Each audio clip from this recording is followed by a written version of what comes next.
Sarah figured out that by switching to Metro PCS, she gets 2 free smartphones. Your barbecue ribs are the best. Take the rest home with you, Sarah. Just like she figured out that by visiting her in-laws, she doesn't have to cook for the rest of the week. You too figure it out. Get 2 free 4G LTE smartphones from top brands like Samsung and LG after instant rebate when you switch. Metro PCS. Wireless. Figure it out. Coverage not available in some areas. Sales tax not included. See store or metropcs.com for details and terms and conditions. Blog Talk Radio.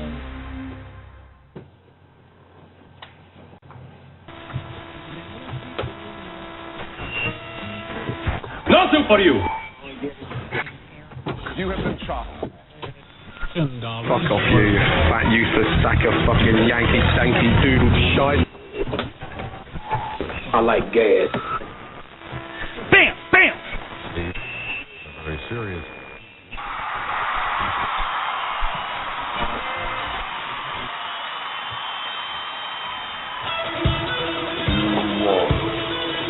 You got it. The craziest chef in the world. From food network, Ralph Burmeister. And from Hell's Kitchen, Clemenza, Caserta Jr. Together, they are chewing the fat with Big and Beefy.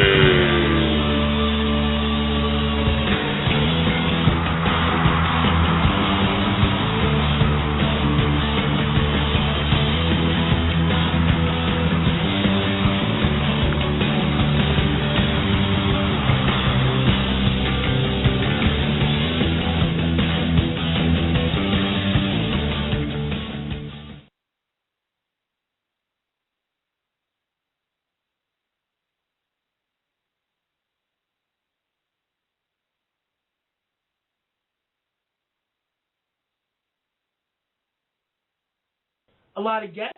We got Ralph Pagano in the studio calling in. We got comedian Paulie Schneider. Yeah. And we got a pop-up visit over here from Chef Dan Ryan from season 11 of HK in the house, baby. Loving it. Well, right. Loving it. Guys. Yeah. Hey, what's up? Of course, we started the show with a little glitch right after the thing. The mic was on mute. Of course. Because I switched it off to the regular one, and then for some reason it just backed up. But now we're good. All right. Right. You know, actually, our man, our Hell's Kitchen alum over here, Dan, is giving us some pointers on showing us what the hell we're doing on this with this radio stuff.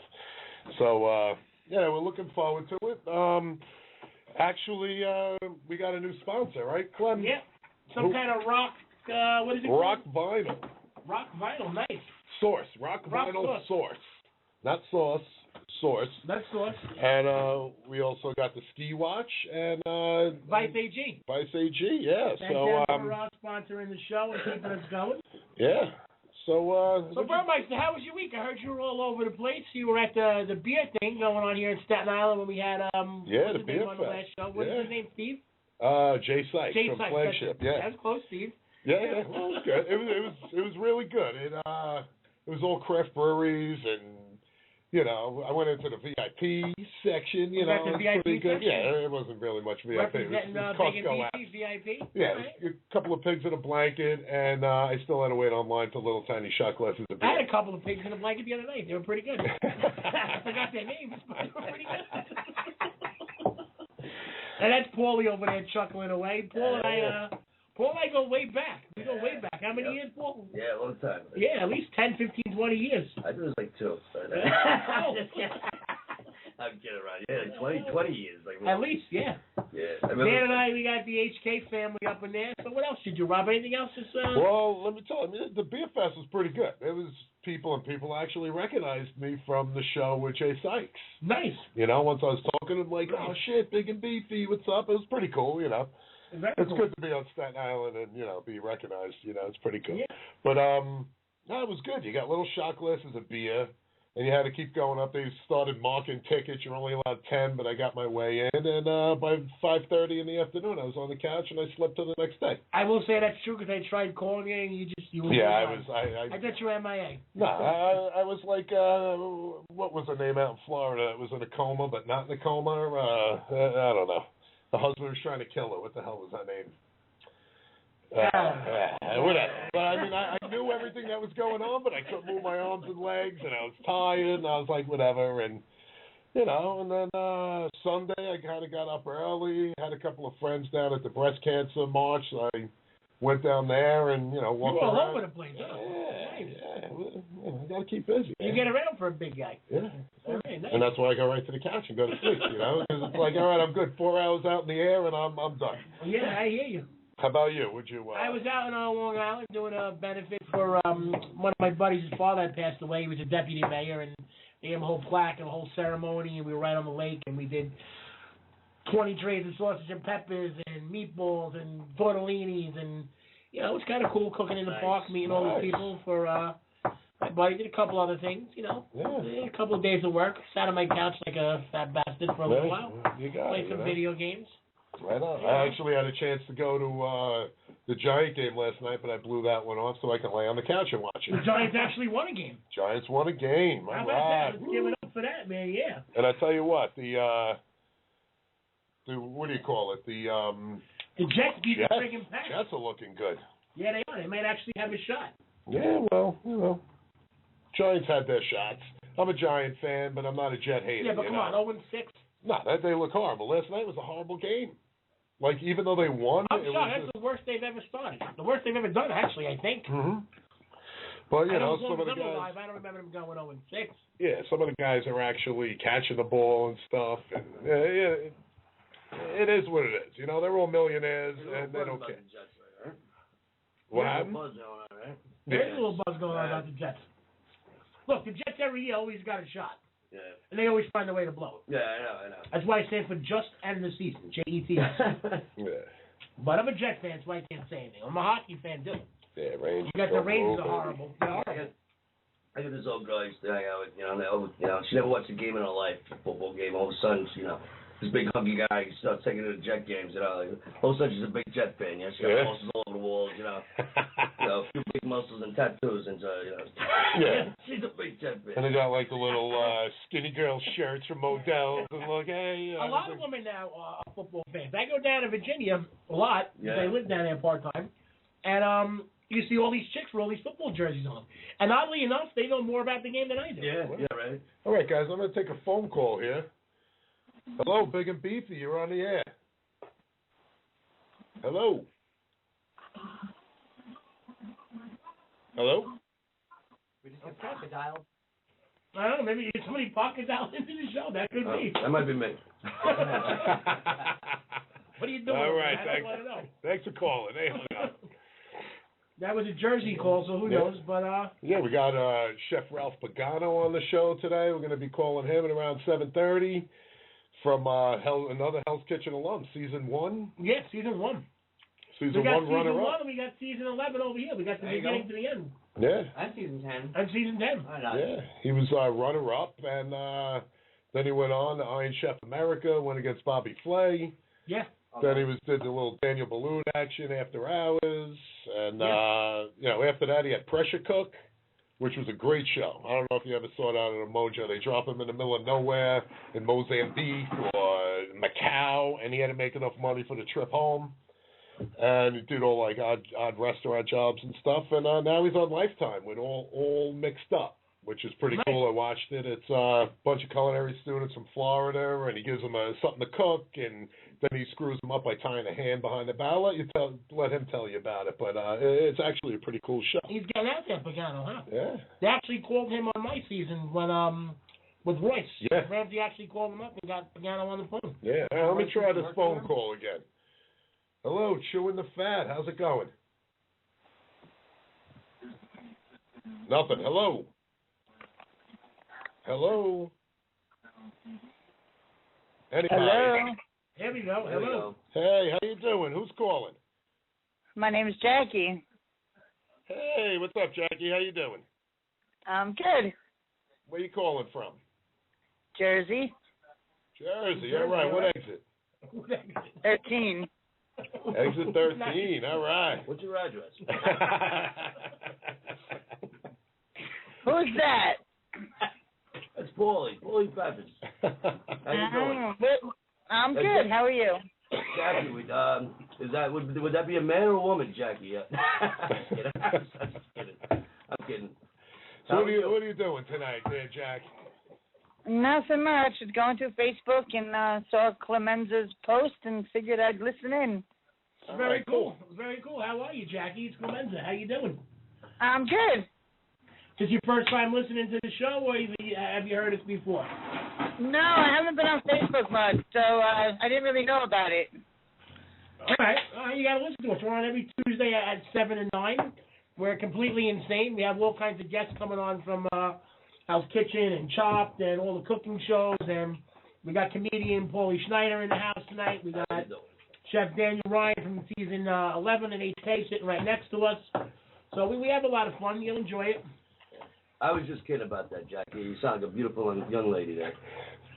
Don't worry about Paul. If he gets out of line again, I'll go over there and I'll smack him in the head for you. All right. Yeah. Be like the old days. But you got any questions or anything you want to ask us, or are you just calling in to say hi? I'm just calling in to say hello. Very cool. Well, glad you called. Dan from season 11 says hi to you. All right. All right. Well, Jack, keep listening, and we're going to shoot over and got another caller coming in. a little bit, you know? We'll shoot Thank you. All right. Have a good night, guys. All right, have a good night. Absolute pleasure. All right. Nice. Good. That's cool. Hello. Shout out from Jackie. All right. But they didn't say first time, long time. You know, I like when they say. So what else, Clemenza? Watch any food shows this week? You know, I got to tell you, I'm completely blown away by the Master Chef kids. It's phenomenal. These kids are 8, 9, 10, 11, 12 years old. Yeah, I see. And they're doing what we're doing. Matter of fact, someone made me do it They're better. eating pizza? They're eating pizza and talking into a microphone? Wow, They're drinking beer. They're going out and getting waxed. You know. I feel like that cartoon where the guy's trying to golf and there's a kid eating celery right behind him. You know, like. Nice. You know, it's great though. When these kids get up there, I mean, these chefs, they don't have a heart to like be like, you know, and they really criticize it. I think your stuff is awful. Yeah. I've seen better come out of a toddler away. You have no chance of ever becoming a cook in your life, kid. I can't watch that show. Do that. I've seen the commercials. It just makes me depressed. Like these kids are like on like our level. Like I can't do it. If you see the dishes that they put out, it's mind-boggling. You think they were technically trained for years. But I mean, in about 5 years, they're going to be like Dana Plato anyway. They're going to be, robbing a liquor store and overdosing, you know? As long as they don't end up like Justin Bieber, everything will be fine. Yeah, exactly. Todd Bridges, here I come. Yeah. You know? Why not? But, and... you know what? I got to say this, though. When they get eliminated, it almost brings a tear to my eye because it's got to be hard. These kids... They really want it. They get along, not like us in Hell's Kitchen. They actually hug each other and stuff. Yeah. Not that we didn't, but... Well, I feel bad because they probably go home and the stage mother slaps the crap out of them. Yeah, we should have done better. You embarrassed me. Yep. Now make them something to eat. I got to give them credit, though. You Joe know, Jackson they're doing it... Yeah. they're doing their thing at a young age, man. You got to give it up for them. Yeah, that's great. But... you got that one with the kids. You got Sunday was the premiere of Grocery Games. Yeah, Guy Fieri's new show. Which is great. I DVR'd it. Did you watch it? No, I slept all weekend. Yeah, I didn't watch it either, so I can't say much about it. I missed it. But it's on. It's on, ladies and gentlemen. Guy Fieri's Grocery Games is on. Cutthroat. Everything, everything's a new show. You know when I started getting into the show with Ann Burrell? Chef Wanted. Yeah. I tried out for that one. Did you? Yeah. Is there a show you didn't try out for? No. All right. No, not at all. Matter of fact, I tried out for one that was on Food Network. It was called Fat Chef. And I went to the twins who... I actually got asked to do that. I said no. Yeah. Let me rephrase that. I couldn't do it also because I was on... She asked me if I was on 10 or 11. She said, damn it, you can't do it. I was like, I don't really want to go on a show called Fat Chef, even though I am a fat chef. Yeah. Well, I did. I went in. I don't know if you can pull that off, Dan. I'll give it a shot. I can eat like a fat chef. I like you like a couple Ethiopian $100. I'll bring it back. Don't worry about it. All right. Yeah, but the Fat Chef was, I went into the twins and I had to do a video and I'm dancing there with no shirt on and stuff, and they're like, "You're really not fat enough." I'm like, "All right, give me a couple of weeks." And I put on 50 pounds. No, you didn't. And I made it up to the top, and then they called me and were like, "You know what?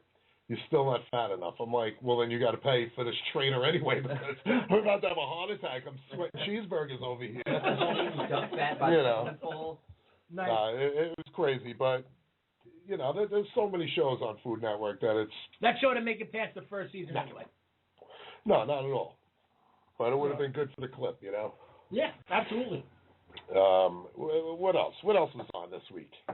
What about The Shed? The Shed went away. I think they only did like 6 episodes. Yeah, well, what happens...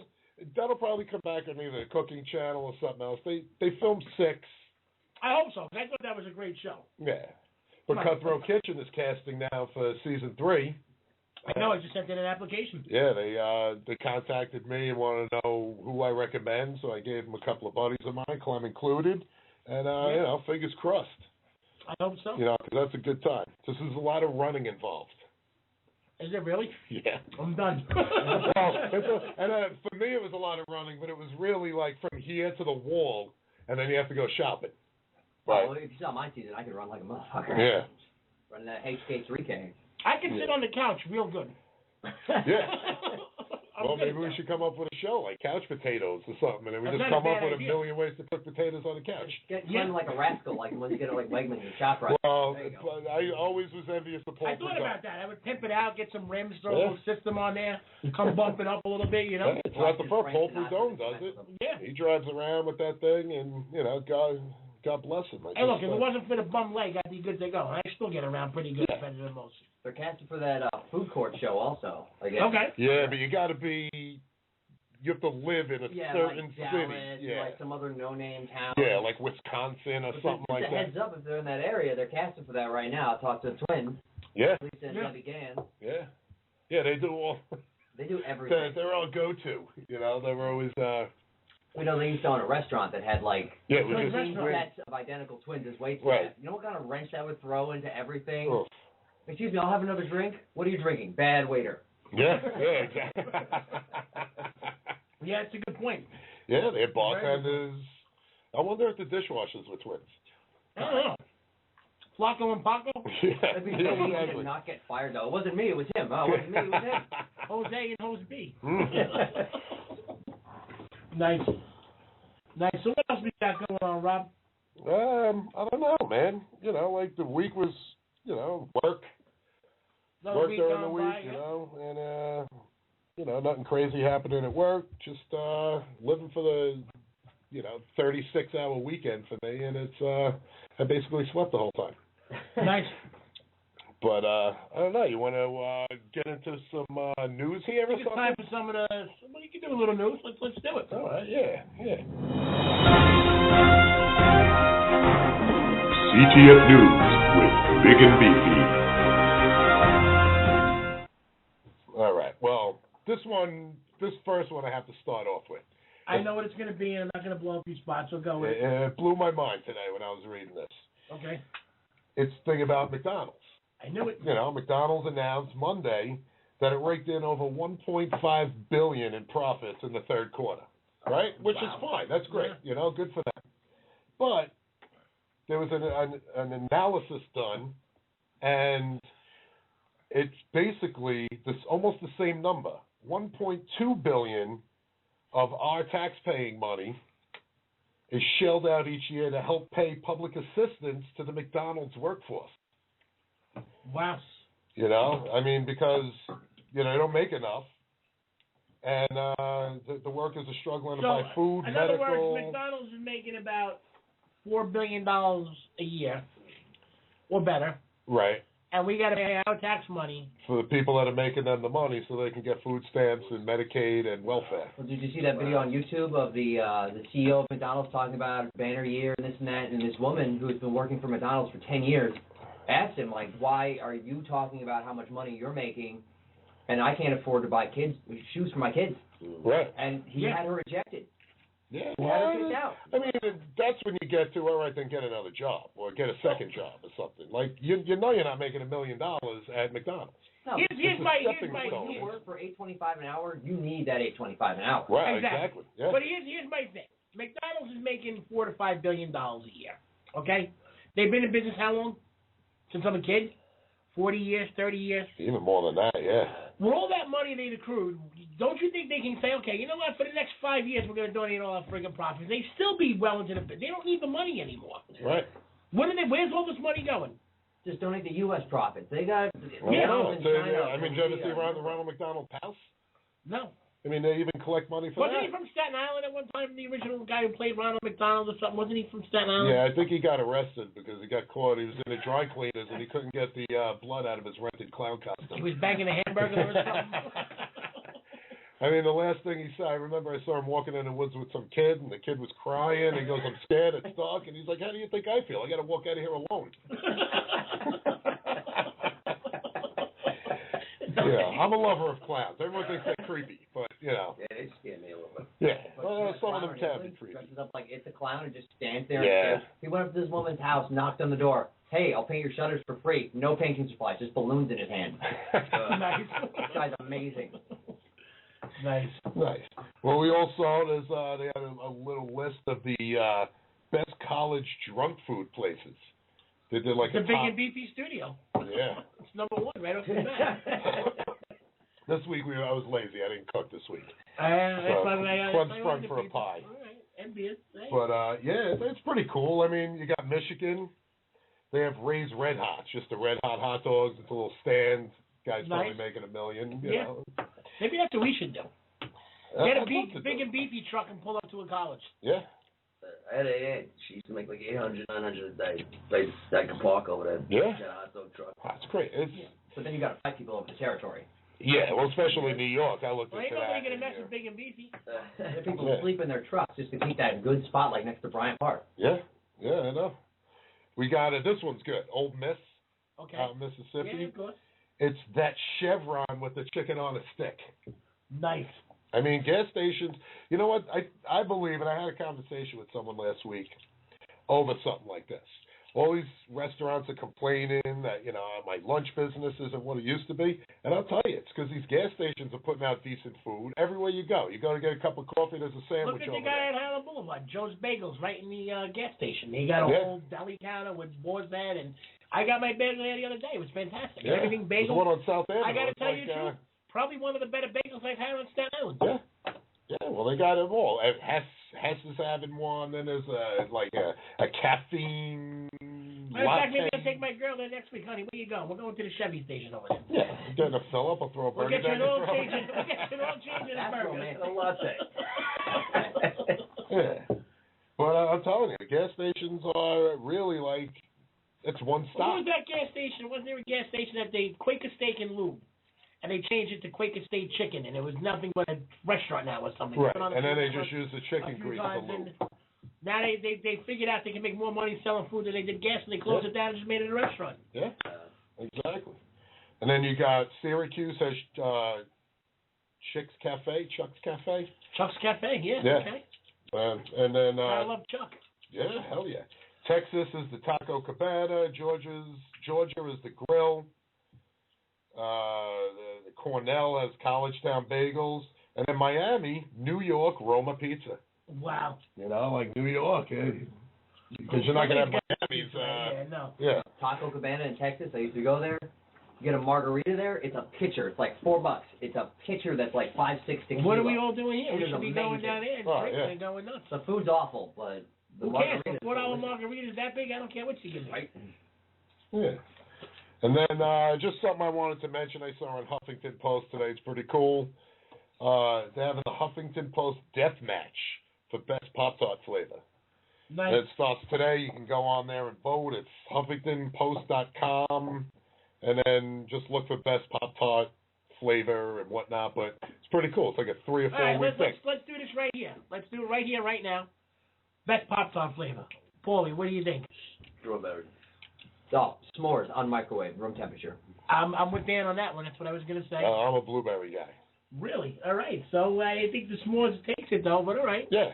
Nothing Well, wrong I with mean, blueberry I love or them all. I like actually mixing them together. I was going to say, you can make a s'more sandwich and put the blueberry in the middle of 2 s'mores and eat a friggin' Pop-Tart sandwich. I seen something great on Facebook. It was a Mama Graham crackers, and it looked like a little breast in between the crackers, the graham crackers.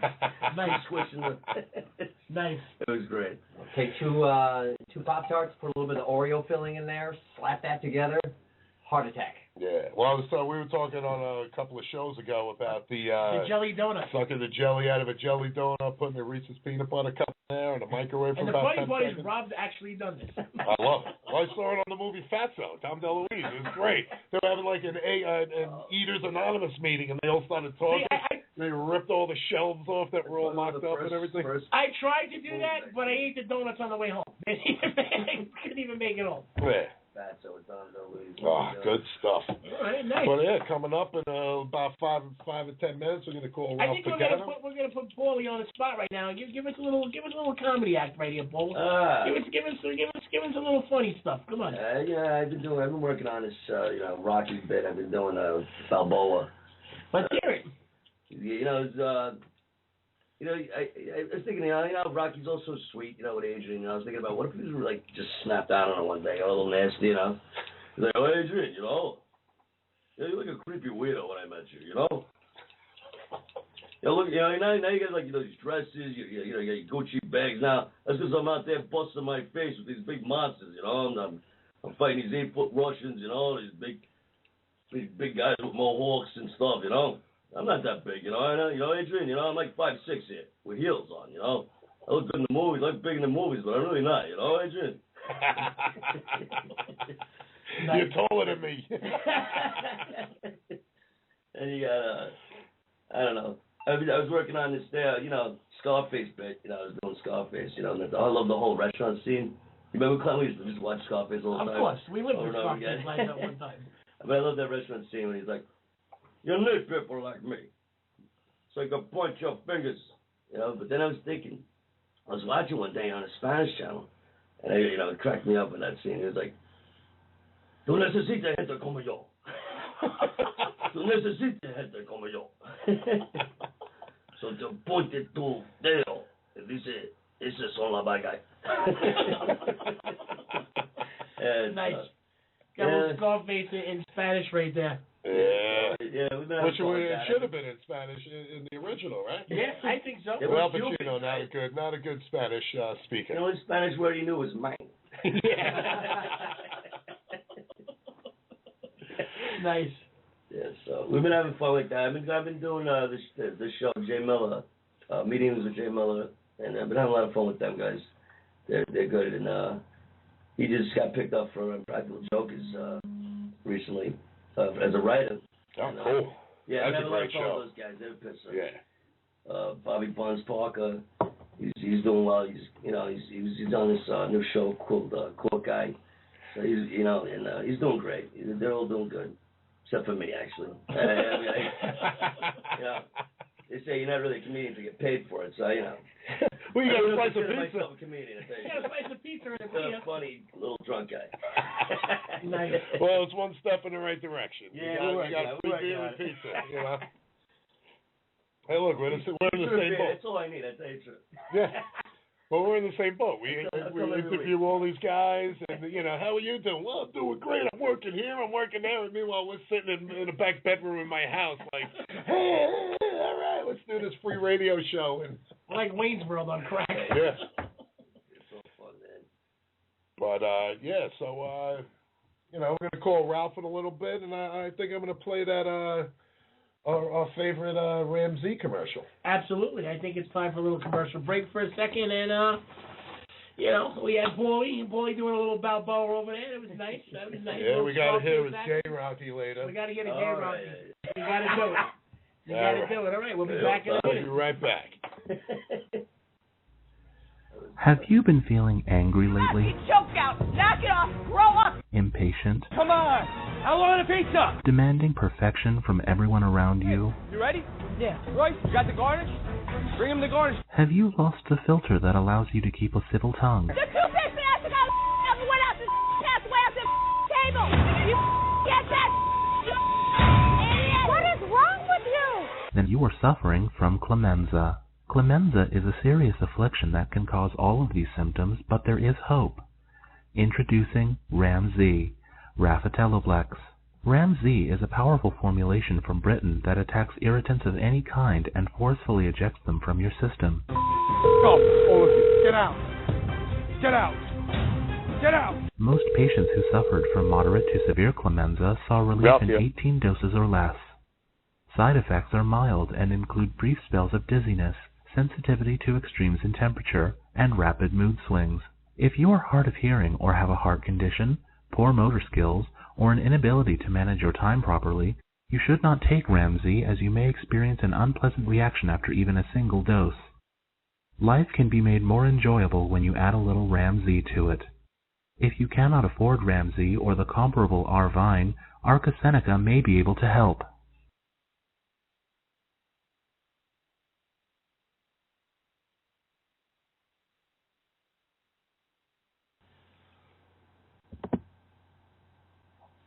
Hey, how you doing, everybody? We're back, and Welcome back, Big and Beefy. yeah, we right. got a good friend of ours, Chef Ralph Pagano, calling in from good Season sunny 1, Florida. HK. He's out in Florida. You know, Iron Chef America. Yeah, what's going on there, Ralph? Well, number one, of all the media that I've ever done, whether it be Regis and Kelly, Good Morning America, radio, TV, I have never been as privileged as to be on the Big and Beefy show. That was a good, nice stroke. Yep, I think I just shut No, I do. Yeah, well, we appreciate you for doing it, taking time out of your schedule. Now, were you at the Giant game last night? No, I was not at the Giant game last night, but that was a nice touch, wasn't it? Yeah, that was I pretty was good. at the Miami Dolphin. On Sunday, I was at the Miami Dolphin game with friends of mine, and my good buddy Jason Katz is with the Rosenhaus Sports Group. So we were hot-footing it all around the Dolphin Stadium, on the sidelines, up and down. And then he flew up on Monday morning and went to the Giant Viking game, and he sent me the shot from the end zone, and I felt obligated to share it with all my big blue brethren. Oh, yeah, baby. Now, how do you feel about the Giants this year? They're stinking it up, huh? Yeah, I mean, let's look. I'm a lot of things. I'm a husband. I'm a philanthropist. I'm a chef, but most importantly, I'm a gambler. And from a gambling standpoint, betting against the Giants has been unfortunately good math. They last night they covered. It was a good play. They weren't going to go 0-7. They weren't going to lose on Monday night. The Vikings weren't going to be the team that beats them and takes them into an 0-7 category. But they need some connections. Yesterday they looked better in the second quarter into the second half than they did in the first quarter. But they need Gordon Ramsay to go in there and get on the sidelines and give a little shake up to the receivers. They got to stay on their feet. Oh yeah, man, that's the way to be. But now we were mentioning to everybody, of course you were runner-up on Hell's Kitchen season 1. You did Iron Chef America, and one of my favorite shows, Pressure Cook. And, a little Great After show. Hours with Daniel Balloon. And you got this all mixed up working on Lifetime. Yeah, All Mixed Up is a fun show, right? So we get 3 culinary students from the local culinary schools, and we bid them out just like Chopped in a battle of appetizer, entree, and dessert. But the catch is, since they're students, we give them the ingredients. They know they're going to be cooking with sugar. They know they're going to be cooking with pumpkin, whatever it may be. But while they're in the midst of their recipes, I mix them up a little bit. Some say I'm a little torturous to them. Sometimes I'm a little painful. I tie that one hand behind their back. I put a blindfold on them. The best, though, was we just had the all-star battle where we had the first 3 season winners battle it out to see who was the king on the block. And I made a pepper puree of ghost pepper and scorpion pepper. And the Scoville scale for those 2 peppers combined sits somewhere around 1.5 million. And the one guy who wound up to go on to win it, I gave them all points if they took a spoonful of the pepper paste. The one guy, I thought he was going to die. His eyes started to swell up. He started to sweat. He couldn't breathe. We had to bring him over to the sink. I had to push water in his mouth. I poured milk all over him. And the only thing that I could think of was that while Lifetime, I got a show on Lifetime at 7:30.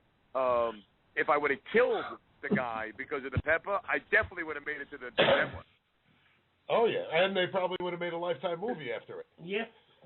You know what I'm saying? When Chefs attack. There you go, nice. Chef NATO, like after that stupid That's Chef it. NATO thing. Yeah. So what else you got going on? You got a little radio action going on too, right? Yeah, I do a regular show down here in South Florida. It's the Paul and Young Ron Show. It's iHeartRadio.paulandyoungron.com for those of you in the cyber world. And it's it's two guys waxing poetic about all things sport, pop culture, here and now, drive time. And I add the flavor as the chef of the station. And I give them what I feel about the effects of arugula and Parmesan in the galaxy every week. Yeah. Yeah, that's pretty cool, And I was looking at the website, and they have your recipes up there. It's pretty cool. Yeah, I believe I have I got a phone call for you there, Ralph. Hello there. How we doing? Uh-oh. Clemenza, what's going on? Who's it? Justin. Yeah. Yo, we got Justin on the line. Nice. All right. How we doing? Good, man. We got a Ralph Pagano. Justin's the runner-up of season 10. What's going on, gentlemen? Hey, what's going on, Justin? Welcome to the party. Yeah. How's the show? How's the show going? Yeah, it's going good, man. Going good. I got a little surprise. I got a little surprise for you guys, actually. You, Clem, you know who Katie is, right? I absolutely do. The one that makes us famous? Katie's the one who runs the Hell's Kitchen Underground Facebook page. It's becoming quite popular. She's more popular than all of us. She is, actually. And I'm actually in my restaurant right now. Yeah. And she's over here with me. She's sitting right next to me right now. Nice. And I'm sure, I think that she would be pretty excited to talk to Clemenza. Yeah? Nice. All right. And how about, would you like to chime in with season 1 runner-up, Ralph Pagano? Yeah. Oh, Ralph, how are you? Hey, what's up, Justin? How you doing, man? I'm very well. Heard a lot of great things about you. Right back at you, brother. The Mutual Admiration Club is in full effect. Absolutely. Sorry to bust in on you. Sorry to bust in on you. She's such a fan. She's got me almost in tears here. Well, put her on Clemenza. I'm an emotional guy. Let me get her on the line with you guys. You got Ralph Pagano on the line, too. Yeah. So hold on. Get yourself ready for this, okay? Hey, wait. Justin. I'm on the radio? Yes, you're you live. Oh, God. Live on radio, Big and Beefy I'm show. KDG, the administrator of Hell's Kitchen Underground. There we go. You got, all right, not only do you got Chef Clemenza, but you Hold got... on, it's a little hard to hear it, so... You got Chef Daniel Ryan from K11, and you got Ralph Pagano, who started it all with season 1 of HK. So you got triple the HK action on the line right now by one phone call. I mean... And I watched them. Yeah. And Rob watched them. I have a question for you, though, regarding the HK Underground. Were you the one that made that picture of me with the Photoshopped ears even bigger than they already are? Yeah, maybe we lost them. Hello. But, all right, so Ralph, let me just chime in because Ralph's a busy man. We got to talk to him. I do that, Ralph. Ralph, Yeah, he's trying to talk her into getting on the phone. Ralph, you there, Ralph? I can't hear a thing. Ralph. I have no clue. I hear something, but I can't hear hardly anything. I don't know whether it's... I'm not sure. I hear somebody talking. Katie, can you hear us? Yeah. Hello? Still there? Hello. Yeah, you're still there, right? Sorry. She's a little excited right now. Hold on. She hears you, but she can't hear you too well. I think she's a little panicked. I think she's a little excited that you're on the line. A little bit left. Hold on. All right. Well, you talk to her for a second. We're going to talk to Ralph. We got one second. Real carefully. All right. Give us a hot second. We're talking to Ralph Pagano right now. So, Ralph, what are you talking right now? I'm trying really hard to hear if I can. I can't even. Oh my God. Put her on. Confusion going on here right now. We're going to mute you for one hot second. Hold on. We're in the middle. All right. Hey, Ralph. Here you go, Ralph. I had to mute them for a hot second. You there, Sometimes Ralph? it happens, bro. You got to push the button. I know. Yeah, we had a bad connection. It happened. So, what are you running now, work-wise? Right now, I've got a beautiful joint down in Sunny Isles Beach. It's called Alba Seaside Italian Crab House, right? We're right on the ocean, right in Sunny Isles. It's beautiful. And right now, October 15th, started the beginning of stone crab season, right? So stone crabs are what it's all about. They are the jewel of the Atlantic. Yeah, that is beautiful. I saw you on that helicopter coming in with the cooler of them. You know, you do everything in style, my man. Well, listen, you know, there's only one way to do it, baby. If you got to go big or go home, right? So I've been very fortunate here in Florida. They're pretty kind to me, and I got a buddy of mine that's got a helicopter, another buddy that's got a boat, another buddy that's got a TV camera, and we said, hey, we got an idea. So we went down to the Keys and snatched the first batch of crabs at 5:30 in the morning on October 15th, and we brought them via helicopter from the Keys to Peacock Park in Coral Gables. And it was great. It was beautiful. It started the stone crab season. It started the Coconut Grove Seafood Festival. So it was really a great time. Wow, stone crabs, one of my all-time favorite things in the world to eat. Those things are just phenomenal. Yeah. Now I read an old article like when you first opened up Alba, and the one thing that jumped out at me, which I loved, was I think it was in February or something. You did the WTF dinner. Indeed, WTF, baby. It doesn't just stand for what you think it stands for. It says, right. It stands for wine, travel, food. And we do on Thursday nights, we let people come in, and it's the perfect chef menu. They eat what I'm cooking. There's no menu. It's exactly whatever I say it is. I do a salad course. I do a pizza course. I do a pasta course. I do a meat course, a fish course, side dishes. I just keep on laying on top. You guys would love it. You'd put me out of house and home. It would be fantastic.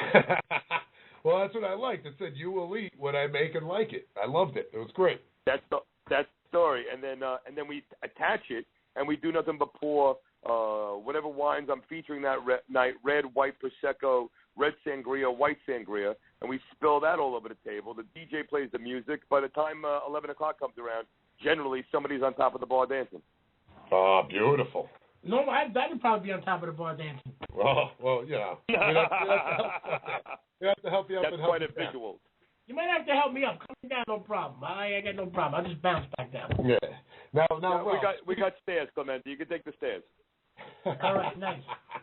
Now, speaking of dancing on the bar and stuff, I want to know if you've ever run into another fellow Staten Islander down there turned like Miami bar owner, Big Ange. Oh. From Mob Wives. Big Ange and the Miami Monkey. Yeah, man. Yeah. I had the pleasure of meeting Big Ange a few times on a few benefits, and you know, my family actually knows some of her family from years ago and whatever. But, yeah, well, her husband, his dad used to own Bottomley's, for Christ's sakes, back in the day. It was really? great. Yeah. I never knew she had a husband on Bottomley's. Yeah. I didn't know Bottomley's. Look at that. Yeah. I think I broke my stereo in Bottomley's. Her husband, Neil Murphy, who's the sanitation guy she always makes fun of on the show, his dad used to run out of Bottomley's. It's pretty cool. But she's hysterical. Nice. You go to a Drunken Monkey on Forest Avenue over here, and you never know what you're going to get when the cameras are rolling, you know. Yeah, for sure. By the way, I would think that you never know what you're going to get when the cameras are not rolling. Yeah. A couple more beers, I'm going to start I used to live on Forest Avenue. Oh, yeah, Forest Avenue. It's not the same as it used to be, but you still got some of the old haunts running around. You got Rusty's, you got Duffy's, Afternoons, Black Dogs. We'll be filming in Afternoons this Sunday. Rob and I are doing some videos for eHow.com. Yeah, not bad. Nice. Well, my good buddy, culinary school classmate and friend Steve Rowan owns Rusty's, right? Yeah, Steve, and he's got Rusty's and the Randall Manor Tavern on right by the hospital. It's pretty cool. Right, formerly Roscoe's newly famous saloon. That's it, former Roscoe's. And then I got another buddy of mine. You guys got to go see Chris Lacey over at the Bridge Tavern in Fort Richmond. I was at the Bridge Tavern yesterday. I had they do that happy hour with 50-cent clams and $1 shrimps, and it's fantastic. Yeah. You're gonna wait forever. How many did you knock down, Clemenza? How many did you knock down? I don't even want to say. I did about 3 dozen clams. I got I was gonna have over 34. How many? What happened? Nice. I had over 34 clams. It's easy, especially at that price. Oh, hell yeah. Yeah, well, I get nuts with clams. I could do an easy 6 dozen. And then if I'm drinking, one time, true story, I snorted one and spit it out, to freak out some girls. And she goes, "Can you do that in slow motion?" And I did it, and it got stuck in my sinuses. I thought I had to go to the hospital. You snorted a clam and spit it out? What did you do? Oh, man. I'd love to see that. I tried to snort a clam, but I didn't think it was a clam. I tried to snort a clam, but I didn't think it was a clam. So what else is going on? How you like living out there in Florida? It looks like it's treating you real well. You got like that Band de Soleil tan going on. I got to tell you right now, gentlemen, I'm sitting in a pair of linen pants. I got a pair of flip-flops on, looking out over the Atlantic Ocean. The cruise ships are in the distance. There's a balmy breeze. It's about 74 degrees right now. Couldn't be any better. You sound like that Dos Equis guy. Nice. The ultimate man, listen, or whatever it is, Yeah, I want to say something to all the Big and Beefy fans that are out there. If anybody ever wants to come down and they want to come and spend a couple of days, get away, come down to a hotel right on the ocean, eat, drink, play, and repeat, I am more than happy to extend courtesies, value packs, and nothing but love upon the people that listen to you guys, because you guys are great. Nice. Until they show up with a Groupon and you're like, hit the door. Get out of here. What are you talking about? I just hooked you up and now you don't want to pay for it? Nice. I hate that Groupon. Nice. But, all right, I got a little question for you, Ralph. Do you do a lot of cooking at home? You know what? I'm going to tell you that at home, the only day that I cook is Sunday afternoon twice a month, right? So the first and the middle Sundays of the month, I stay at home with my wife, and we chill out, and we watch whatever movies we want to watch, and we now, what do you make on cooking. a Sunday? You do any Sunday gravy? You do anything Italian? What do you do? What's your typical Sunday meal? Well, some days, Clemenza, I touch on Italian, but the fact of the matter is, I got an Italian crab joint, right? So we're doing, scungilio arrabbiata and calamari with the biscotti and the stone crabs and the garlic crabs and all those things all day long. Nobody does that anymore with the biscotti. No, that's a lost. I'm so happy you said that because I was just talking to somebody that the other day and they had no clue what the hell it was. And I'm like, that's no one does that. Man. That's how you do it. That's the way it's supposed to be. That's the right way to do it. Over the top. Exactly. Right? So we have a good time. But when I'm home, so I come from a pretty distinct ethnic heritage, right? I'm half Italian, which is clear in my Ralph Pagano name, but I'm also Lebanese. So on Sundays, when I'm home, I make hummus and baba ganoush, and I do some grilled lamb, and I make some yogurt sauce, and I do a fresh. I make pita.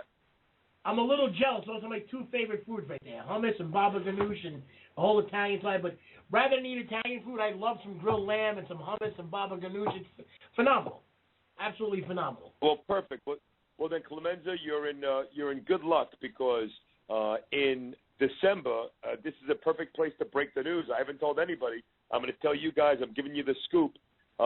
We're opening a Lebanese restaurant down in Miami Beach. Nice. I think we got to go see Ralph. Yeah, definitely. I think we have to go down there. Yeah. Without a doubt. And eat like chips. And not even go to his restaurant. I want to sit on his couch overlooking I want a pair of linen pants. I want to sit around and hang out, smoke a cigar. Cigars, exactly. Crack open a bottle of champagne and eat some baba ganoush. Listen, this is the life that we chose to live, baby. So be it, right?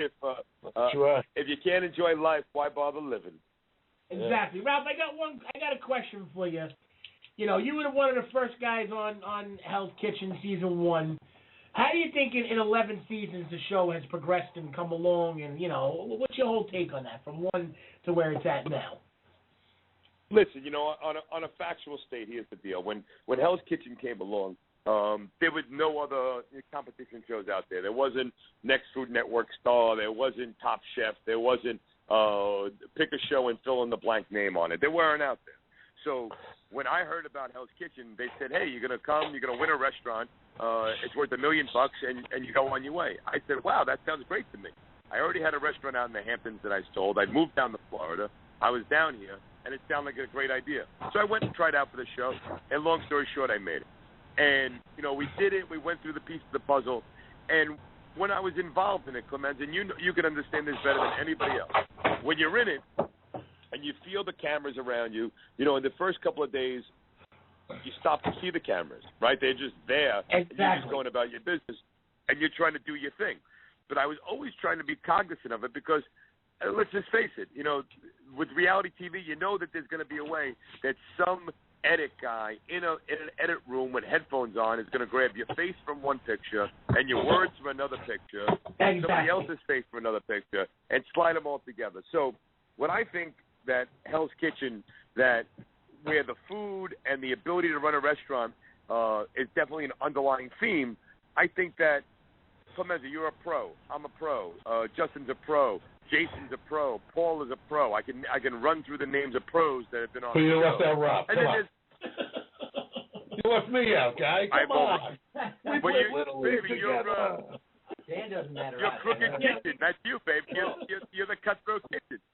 Yeah, baby. I feel New York restaurants. Right, but the fact is, I think the eye on the prize has been blurred a little bit by the ratings line. And while there's pros out there, and the pros always float to the top, every once in there's the girl that can't cook. There's the guy that's got mommy issues. There's the guy that's got daddy issues, and they fall apart and they expand upon it. But Clemenza, one of the things, and I'll say this, you got my boy Royce Wagner. Now, Clemenza, you had the pleasure of working with Royce. That's a good word.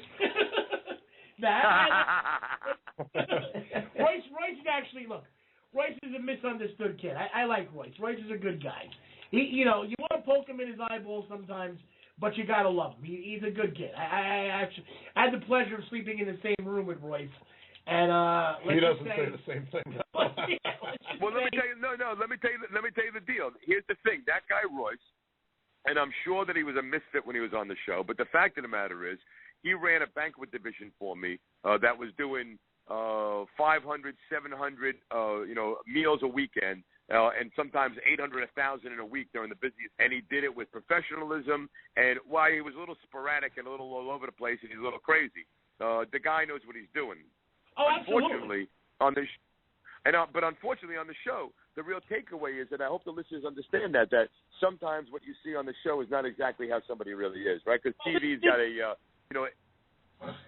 This is what I tell everybody too, Ralph, and we got Dan here from season 11 too, and I'm sure he'll attest to the same thing. Is the cooking is the easy part. Being away from your family and the cameras, and they don't tell you to say anything or do anything, but there is a little manipulation behind it sometimes. Sometimes that can get the best of people. When I left to do the show, my mom was going in for eye surgery because she was going blind. My dog just had puppies and had breast cancer. And they didn't know. I don't know whether the dog was going to live or die or not. I just broke up with my girl, so I walked away from a lot of things in my life literally 2 days later, and didn't know anything because you can't have any cell phones or outside communication, and that has a huge part to play in. People don't understand. It's not the pressure of, look, I come from an all-Italian family. You can yell and scream at me all day long all you want. Ramsey don't scare me at all in any way, shape, or form. He is very intimidating, yes. But, again, the pressures of being away from your everyday life and the cameras on you and the hurry up and, it does get to you and it can break some people. Oh, the well, listen, beforehand, before I went on, and again, there was no playbook for me to read before I went on because it never happened before. But I read some things about how they break somebody down and how they get inside your head and how people go crazy when they're under sequester. So every day I made a notch on the wall representing a day, and it wasn't like we were going to be locked up like animals in Rikers Island, right? But it was just for me to keep an eye on the ball. Camp for chefs. Oh, for sure. It's like a boot camp for chefs. Let me give you a takeaway story. Here's a takeaway story, right? We go down to 3 people, right? It's me, Tattoo Mike, and Jessica, right? And we move on to the final round, right? There's going to be 3 of us. And we go back to the room, and there's champagne in the room. And the champagne in the room, I drink the champagne, Jessica drinks the champagne. The guy, Tattoo Mike, he don't drink the champagne. We drink till 2:30, 4 o'clock, and 3:30 in the morning. We do a couple of interviews post, as you're well aware, Clemenza, how it works. And for the listeners, when you're all done with the service, then there comes the hard part where they start to interview each one person for 30 minutes, 40 minutes at a time until the night's over. So that could go for another 2-3 hours. So at 4 o'clock in the morning, we settle in to go to sleep, and as soon as we go to sleep, the phone rings, and Ramsey wants us in the kitchen. So we wake up, we rattle our heads, we get the cobwebs out, we shake out the eyes, we go into the room and the kitchen there, and he says, the first thing he says, he goes, the baker called, and we're not going to be able to have bread for tomorrow's service. So he looks at me, and Scott looks at me, and I say, well, that's great. Call another baker. I'm going back to bed. What's going on here? So he says, okay, you guys got to make the bread. So, all right, we're going to make the bread. So the bread takes 2.5 hours to make bread from start to finish. By the time that you make the mix, you let the dough proof. You go in, you go to second proof, you bake the bread. It's 2.5, 3 hours. So it's 4:30 in the morning. Next thing you know, by the time we start doing it, it's like 7 a.m. And instead of hurrying it up and trying to get to bed, I take a completely different approach. I take thyme leaves, and I take my shears and my scissors, and I slice each one to this perfect exact size, and then I flash fry it for a second in 260-degree oil so that it just perfumes perfectly, and then put it on the bread, and then wash the bread with a little bit of egg wash, and then bake it so each one is this beautiful little perfect thyme-infused loaf. And the producers come over, and they go, listen, you guys, you got to go to bed now because we got to change our cameras, and you guys got to go to bed because you got to, come back tomorrow, and you got to do it all over again in 3 hours. And Clemenza, as sure as I'm standing here, this is what I said to the guy. I said, we can do this all night long. If you think you're breaking my balls by making bread at 7 o'clock in the morning, you got the wrong cat. You want me to stop? Go get me a bacon, egg, and cheese sandwich, a New York Post, and a cup of coffee, and I'll finish. No, I agree. And that's like they had me on one episode. We lost a challenge. And like, all right, you got to make the pasta for dinner service. I'm like, all right, great, cool. Where's all the dough? And everybody else like, oh, man, are you kidding me? And they had it like old school with the laundry racks. And I was having a blast. They were like, we're going to make you do this for the next 2 hours. I was like, great, give me some more pasta, though. I'll make some more pasta. Like, some of it does break you, though. Like, when we had to churn butter on like a 1-foot tall stool that I can barely fit on. Yeah. And churn butter for 3 hours, that was a little uncomfortable. Yeah, butt plug. But, yeah. You're right, though, Ralph. They do try to break you, and you know what? Either you're going to make it, you can't let it get to you. That's the whole thing. As much as they want to, you got to kind of just go in your own little world.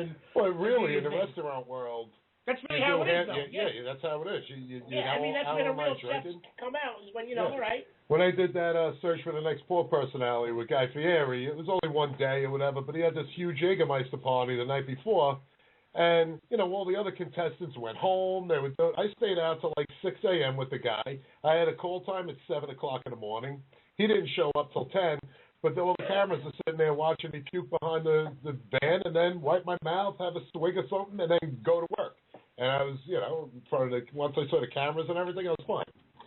But, Listen, the follow-up to that is when we're in the kitchen about 3 hours later, right, we went and we took a nap for an hour or two, and we're back in the kitchen. It's about 10:30, quarter to 11 in the morning. We're prepping, right, and this is the three-person night where who goes to move on to the finale, right, so it's an important, day of service.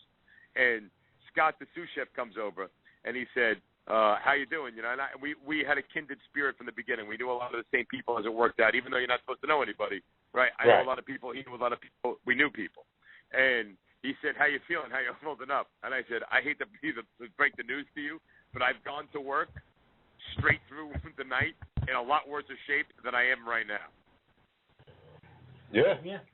Yeah, that's right. And Jeff Scott and I didn't see eye to eye. And that might have been because I was at Bottomley's and Rusty's the night before. Yeah, baby. It happens, man. These things happen, Yeah.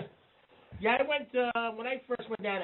I'm bad on planes, so I kind of went somewhere and had a couple of drinks, made sure I stood up kind of late night, got on the plane to Vegas, and next thing you know, I woke up to LA rather. I woke up and I was 20 minutes away from landing, which was fantastic because I would have bugged out of my mind. Yeah. And then you get there and you're all shot out, and the sun's beaming on you with 17 maniacs that you don't know. Yeah. You guys only had 12 guys on your season, right? It was 6 and 6. Yeah. It's evolved. Imagine the 20 I had to deal with. You had people. You had 20. What did we have? 18. We had 18. And that small dorm, 20 people. Yes. Bathroom situation sucked. Yes. All right, now Ralph, quick question. We're talking about being hungover and everything, right? Can you hear me? I'm good at being hungover. Yeah. Now, when you come home after a late night bender or whatnot, what is your go-to meal? Like, what do you like to make yourself?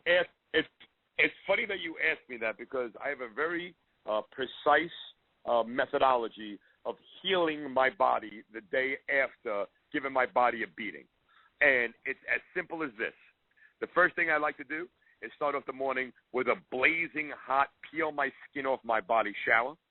If it's possible, find my way into a steam room with some eucalyptus because the eucalyptus gets inside your lungs and coughs out all the smoke, the cigarettes, and the booze that gets out of you. I get a schwitz. Yeah. A bloody man. And then I go in the kitchen. Yeah. I go in the kitchen, and I take 20 clams. I wash the little neck clams or middle neck clams. I wash them. I steam them with olive oil, garlic, butter, white wine, parsley, and a squeeze of lemon. I eat the clams, and then I drink all the juice down in one shot. I wash it down with a half a gallon of water, and I'm ready to go to war all over again. Whoa, yeah, I would do the same thing, except I would add some crushed red pepper in there and kind of get some heat going on and try to sweat it out even a little bit more. Because I'm a big guy. But Clemenza, I have to tell you, Clemenza, I got to say something. You probably don't need the hot pepper to spit. I spitz naturally. Matter of fact, I'm spitzing right now. 1, 3 steps. Well, I'll tell you what. I mean, did the math on it. And the clam has the protein. The white wine has the sulfites. The butter and the olive oil are the lipids that transmit everything through your body. The clam, the parsley has the chlorophyll in it, and the garlic has the antibody. When you take them all together singularly, they're not as effective. But when you put them all together in a pot and you drink them down, dude, they'll change your life. In fact, on my menu, that dish has a name, and it's called New Day Clams. Because once you have the taste of it, it's like a new day. Nice. Now, I'm a little bit weird with my hangovers. I crave ice-cold pickle juice. I like ice-cold pickle juice. Yeah. Yeah. See, you know what it is? I like chicken soup with a squeeze of lime, some cilantro, and some crushed red pepper. See, all this stuff is too much work for me. I can't. I need something that's just in a jar and pop it open. Just when I'm hungover. I was going to make chicken soup in the morning. I'll take a container out of the freezer that Mom made. And defrost it. That's good, Brian. I just poach an egg and chicken stock. I'm good to go for the day. All right. Good. That works. All right. So everybody's got their own.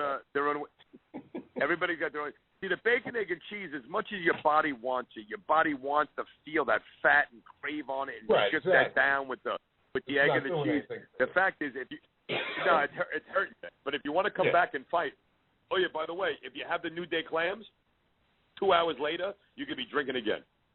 Ah, beautiful. I just really want to come down. I think you should go make some clams right now. Well, where am I going to get it? I don't know. I probably do have some. All right, clams. so gentlemen, I'm going to put it out there. I'm going to put it out there in the universe for you. Here's what I would like to. Propose.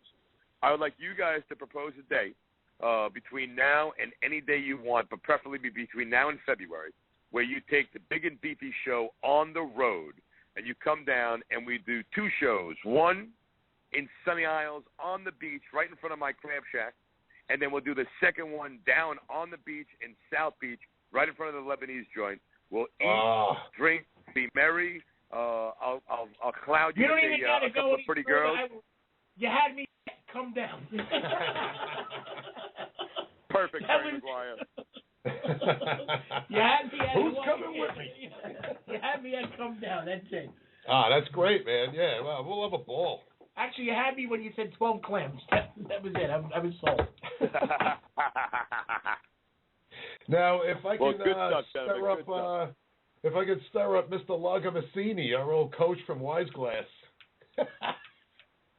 Yeah, sure. I hope that guy's dead. I hated him. No, he's okay. Actually, his name's Horace. He's okay. Yeah, he was all right. Fine. Yeah. So, what else you got coming up? Anything else you want to push? Ralph? Yeah, you want to plug any some websites, some of the information, any stuff? And listen, your listeners are always welcome to visit the website albamiami.com, ALBA Miami.com. Over there, you can see what's going on in the place, We have a lot of stuff. In fact, Thursday night we got a pretty interesting night going on. I got a benefit going on at the casino night where we're doing a raise money for dialysis patients who can't feed themselves, so we take care of feeding them. So we're raising some money for it. And then on the second hand, and Rob, you've been really great doing charity work with me. What we did for Hip for Kids, I really appreciate it. It goes a long way. Yeah. And then on Thursday night as well, I'm doing a vegan dinner. Right, all vegan, no dairy, no animal protein for John Sally, NBA All-Star, a.k.a. the Spider-Man, a.k.a. TNT. And we're doing a dinner at the restaurant. He's got a vineyard called the Vegan Vineyard, and we're doing a vegan wine dinner. We got a basketball hoop set up. We're going to try and dunk on John Sally, and I'm going to make artichokes taste so good you're going to want to smack the guy next to you. Oh, man, that sounds great. Well, I'd probably smack the guy next to me just for the hell of it anyway, but, you know. You know, and listen, Clemenza, if the guy's got it coming, he's got it coming. You know, what are you going to do? I'm telling you. Yeah, man. Yeah, you got it all going on down there, man. I think, you know what, everyone says, you know, like New York's the place to be, but I think Florida is right now, you know, like there's nothing going on in New York, you know. It's just filthy, there's no sun. I tell everybody this. I tell everybody all the smart Italians and all the smart Jews move down to South Florida, and then the really smart ones retire in Northern California. Yeah. Yeah. Yeah, I did a stint down in Jupiter. I worked in a Caribbean restaurant down in Jupiter, Florida. And it was pretty good. It was back in the day when they pay you $200 to work about 80 hours, you know, and God knows. But I loved it. It was because it was snowing up here, and I was down there in shorts. So let me tell you, I've been very fortunate that, you know, the Hell's Kitchen opened up a lot of doors for me and allowed me to have the show Pressure Cook on Travel Channel, where we get to tour around the world. And I've been to a lot of different places all over. And I got to tell you, you know, when I strap on my shoes and I walk through the streets of New York, nothing feels more comfortable or more, you know, at home for me. You know, I got my family there. I've been raised there. You know, I cut my teeth there. It's been everything that's been. But for everybody who's listening, if you want to be a smuggler or a money launderer, we have plenty of positions open in Miami, Florida. That's so awesome, man. Yeah, well, you know, thanks for calling in, my man. And I'll never forget, you did give me one word of advice when I actually got in touch with you, and I was bummed that I came in second on Chopped, and then I did the pork personality thing, came in second, and you told me one thing. You said, I make my living on second place. I made a career out of coming in second, baby. Yeah. I make my living out of fifth place, so fourth place was the place I came in. But that's soon to change. It's soon to change. You're doing more with the Clemenza than anybody else. Good on you, my friend. Good on you. I'm telling you, man. It's funny because I still get it blows my mind that it's a year and a half later, and no matter where I go when I'm out in public, somebody says Clemenza, and it just freaks me out. It's you know, it's a lot of fun. It's a lot of fun. Yeah, it really is. It really is. All right, man. So Ralph, no, go ahead. No. I'm just saying. You know, it's a nice feeling to be able to do what we do, and then ultimately to be able to meet the people that we meet and do the things that we do. It's a really good thing, and I wish you guys all the best. You got a great show, and if there's anything I can ever do for you, the door is always open.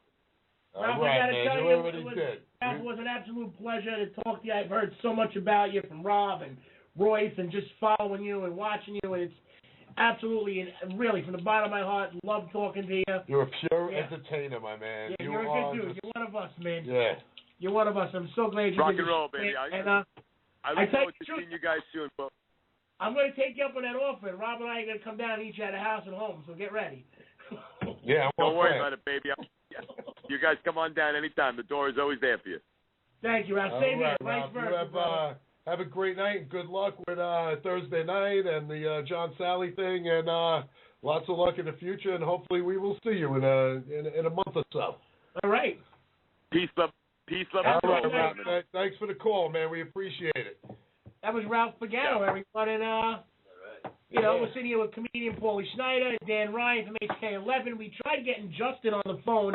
Justin, by the way, is at his restaurant at Bin 14 in New Jersey right now, eating dinner with the girl who runs the HK Underground website, and Will, the runner-up from Season 9, is also joining them, and they're going to call us back in a little bit and chat with us a little bit. And yeah, she was a little nervous. Yeah, she was a little nervous. All right, I would be too if I had to talk to myself. You know. But we got Paul. We're gonna put Paul back on the spot again. Yeah, baby, do it. We want some comedy. Entertain us. Let's go. What do you got? I don't know. I mean, I don't know if you know this, but I owned my own restaurant for a couple years back. Didn't last too long though. I should have named it the Titanic actually. Hey, I had one of those. It was called Courthouse Luncheonette, but definitely crashed and burned. But I always had that chef thing too. I went to the New York restaurant school. I got a hernia. It didn't work out for me in the 5th month. So they failed me out. Right. Actually, I just couldn't cook. But really, I made the teacher projectile throw out puke, I think. But no, it was good. But I always love food. So I got this website too. So I started. I was always into the restaurant thing. So me and my friend actually was the brains of it, but I help him out with it. With the sales in Brooklyn. I'm like the sales manager in Brooklyn. It's called WhereYouEat.com. Know it very well. Oh, all right, yeah. With my buddy Alex Stushkin, and we've been working on that. It's doing really well. It's Staten Island and Brooklyn's up and rolling. WhereYouEat.com. Everybody go check it out. Yeah. You want to take, order in, take out. Why don't you tell us what it's about? What is this? Well, it's like a restaurant portal. You go on there and it's got every menu posted in Staten Island. And now so if I want to order from McDonald's, you'll go get me McDonald's delivered to my house. You know what? McDonald's is like a franchise. It's like, Well, you know what I'm saying. If I want to order from we don't have to do Villa Portofino or somewhere. No, but if you want, exactly. Any kind of nice restaurant, any kind of type of cuisine we got. Cuisine. Well, that's why you failed at a restaurant. I meant cuisine. Now you see why they threw you out of New York. Yeah, it's been hanging out with too many cuisines. Nice. Yeah, but anyway, so it's working out well. You can order online. Hey, cuisine. Yeah, cuisine.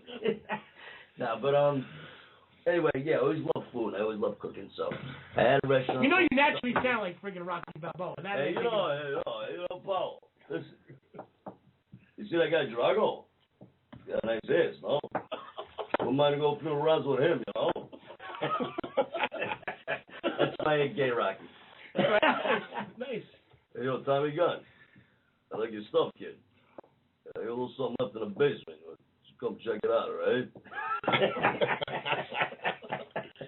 Nice. Yeah, that's enough of that. Now, is it a true story that Rocky Balboa actually gave Tommy Gunn's AIDS? I don't know, but I don't know. I've been blowing that's a slow spot up. I know eventually he's gonna come after me and beat the shit out of me, probably.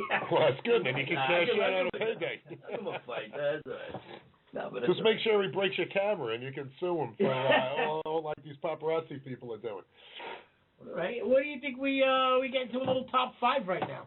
Yeah, sure. It's time for the top 5. We had Ralph on talking about his seafood plates, and and Dan, we want you to chime in on this, and Paul, we definitely want you to chime in on this, and Rob and I have our like a favorite when you're out.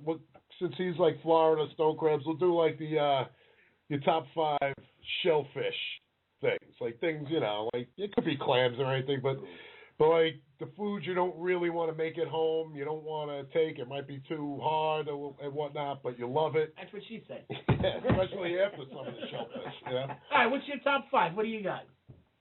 Me, now I worked in Nantucket for a little while too, and what's with the man from Nantucket? A lot of my things are like seasonal, like you can't always get them and stuff. So I got Nantucket Bay scallops. Because there's only one season for them. It's like 2 months. You can't really get them. They don't you get all fancy on us there, right? What else? Yeah. Then it's oysters. Because I don't want to do them at home. Absolutely. I shucked for a living. I was a mother shucker. You are a mother shucker. I swear to God. It was like I would have clam juice and oyster juice dripping down. Never want to do it at home. I want someone else to do it. I like a little clam juice, me personally. But anyway. I was a bad shucker. I failed the shucking. Now, another Florida delicacy, the spiny lobster. Nice. Where it's only the tail, nice. And it's pretty good. Then I got my shellfish that guys die over. the Alaskan king crab. Love it. Nice. Love it. And then stone crab's number one because they only have one little season of them, and that's my top 5. All right, I'm going to rattle off my top 5 quick here. Number 1 being the stone crab. Absolutely my favorite of all time. Right. Absolutely love it. Number 2 being oysters. Okay. I prefer the Kumamoto, the little small oyster. Okay. Number 3, Dungeness crab. I don't like the Coney Island oyster. Or is that the whitefish? Number 4, sucker for a little neck clam. I really am. Ice cold little neck on a half shell, Tabasco, cocktail, squeeze of lemon meat. Yeah. You know what's good with little necks too? It's you can make them any way you want. You can have them raw. You can throw them on a grill. You can. What are you, Forrest Gump? Yeah, I can stay there forever. I just don't get killed in the end. And I'll tell you a million ways to make clams. And last but definitely not least, lobster. Any kind of steamed, simple lobster, right out the shell, a little butter, maybe a little garlic in there, squeeze a lemon. Hey, forget about it. Yeah, well, I mean, I do love lobster. I really do. But sometimes I get pissed that I'm paying like $30, $40. Let's see what Dan and Paul got to say. What about you, Dan? What's your say some of your favorite shellfish? I'm Jewish, so I really can't eat shellfish. Back in the day when I did, clam chowder. Before you were Jewish. Well, before I was a good Jew. You know, back then when I was like half Gentile, if you will. Okay. Clam You chowder. only were Jewish for the holidays. Yeah, pretty much. Yeah, Hanukkah, 8 days of presents. Why not? Right? Hey, I'd be Jewish for that. Nothing wrong with it. Like 30 holidays every month, so I'm I barely ever go to school. Just make them up at the end, and you're not in class. What do you question it? So clam chowder, I used to go nuts over that when I was little. I love clam chowder. Can't do it anymore, but I miss it. Yeah. The thing I miss is clam chowder and bacon anything. Soft shell crabs. Soft shell crabs. Soft shells. Got to mention that one, but it's tough with 5. Breaded, deep fried, put that between 2 slices of bread. Oh my god. And let's see, what was the other one? Stuffed clams. Now, do you like the little necks with just the breadcrumb, or like the old school where they got the giant top neck clams? Well, my in-laws are Italian, so they make these ridiculous stuffed clams, even without clams oregano. In it. It's breadcrumb, oregano, olive oil, grated cheese, parsley. Yeah, I mean, I love those. But remember, like you can even call like diners would have them. They would use jumbo clams. With just chopped up clams and breadcrumbs. Yeah. And my guilty pleasure for anything like that is, you know, that fake butter that they have at restaurants, like made out of plastic. Yes. Like, oh my god, and it smokes black. It smells like plastic. It's so good though. Delicious. It is. Throw that on damn near anything. I actually stubbed my toe the other day and it dripped out. I sometimes go home and rub myself down with it. Good to know. Yeah, I'm like a giant slip and slide. How about you, Paul? What do you got? Awful image in my head right now. Oh my god. Boy, what about you? What are some of the things you got over there? All right. Yeah, one of my favorite places got to be, and I mentioned it before, Rendazzo's. Absolutely. Bay, Absolutely. It's my favorite spot. You know, I go there a lot. And I always get, calamari, of course, with the hot sauce. But I love, jumbo shrimp cocktails. I'm a big shrimp cocktail. Bubblegum shrimp. I'm a big shrimp cocktail guy. Shrimp oreganata. And I'm a big clam guy. You look like a big clam guy. Yeah, I'm a big clam guy, Big clams, Yeah. And you dip the bread in there. And that's the best part. Sam's on Court Street in Brooklyn. They're the best baked clams. I love them, What's the guy's Dom Peps? Dom Peps in Queens. Mm-hmm. They've been on a couple episodes of Entourage. You got to go there. If you want the best baked clams, go to Dom Peps. Okay. They're absolutely going to rape you on the place, abuse the crap out of you when you walk in the door. They don't give a crap. But they are the best baked clams you can eat. Didn't Turtle, like in real life, open up one in California? I don't know if he opened up. I know he did it on the show. I don't know if he did it in real life. Yeah. There's a little place. There's a place. That wasn't real life? No, my God. There's a place out on Long Island, right up across Cross Island Parkway, Cross Bay Boulevard. Yeah, something like that. It's out on Long Island. Bubblegum shrimp. Nah, it's called Mama Teresa. Best. I've heard of that. I've actually heard of that. Yeah. Nice. Yeah. Now, that's going to lead us into our... Well, actually, yeah. Well, what? We want to do a little food fight? I think so. That's what I was going to say. Because I was just going to say... I think it's time to rumble. Well, one of the things I wanted to mention that I forgot was blue claw crabs on a table. See, I'm more of a lobster bait guy. Yeah, I mean, I love them both. Think about this. A little sausage or a hot dog and the potato and the corn and the clams and the mussels and the... Nothing wrong with banging some crabs on a table and drinking some beers. I'm all for it. Matter of fact, I would go for some right now if we could. Yeah. But I mean, if I was dying, I'd want a ton of crabs, Old Bay seasoning. Well, let's see what we got here. What do you like there, guy? Fried the alum. Well, before we do that, let's. All right, we're gonna do a little food fight here. It's time for Big and Beefy's Food Fight.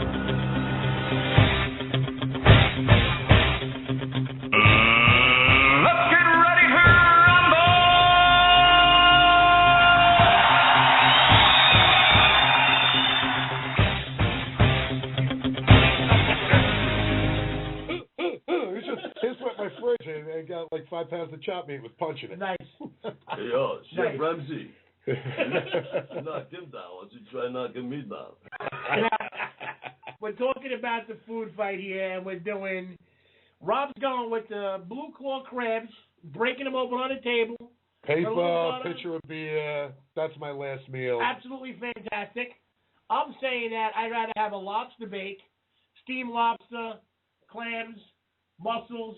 Clam chowder. He's going clam chowder. The poor guy can't have it. Clam chowder. Manhattan, New England. What is? I like New England.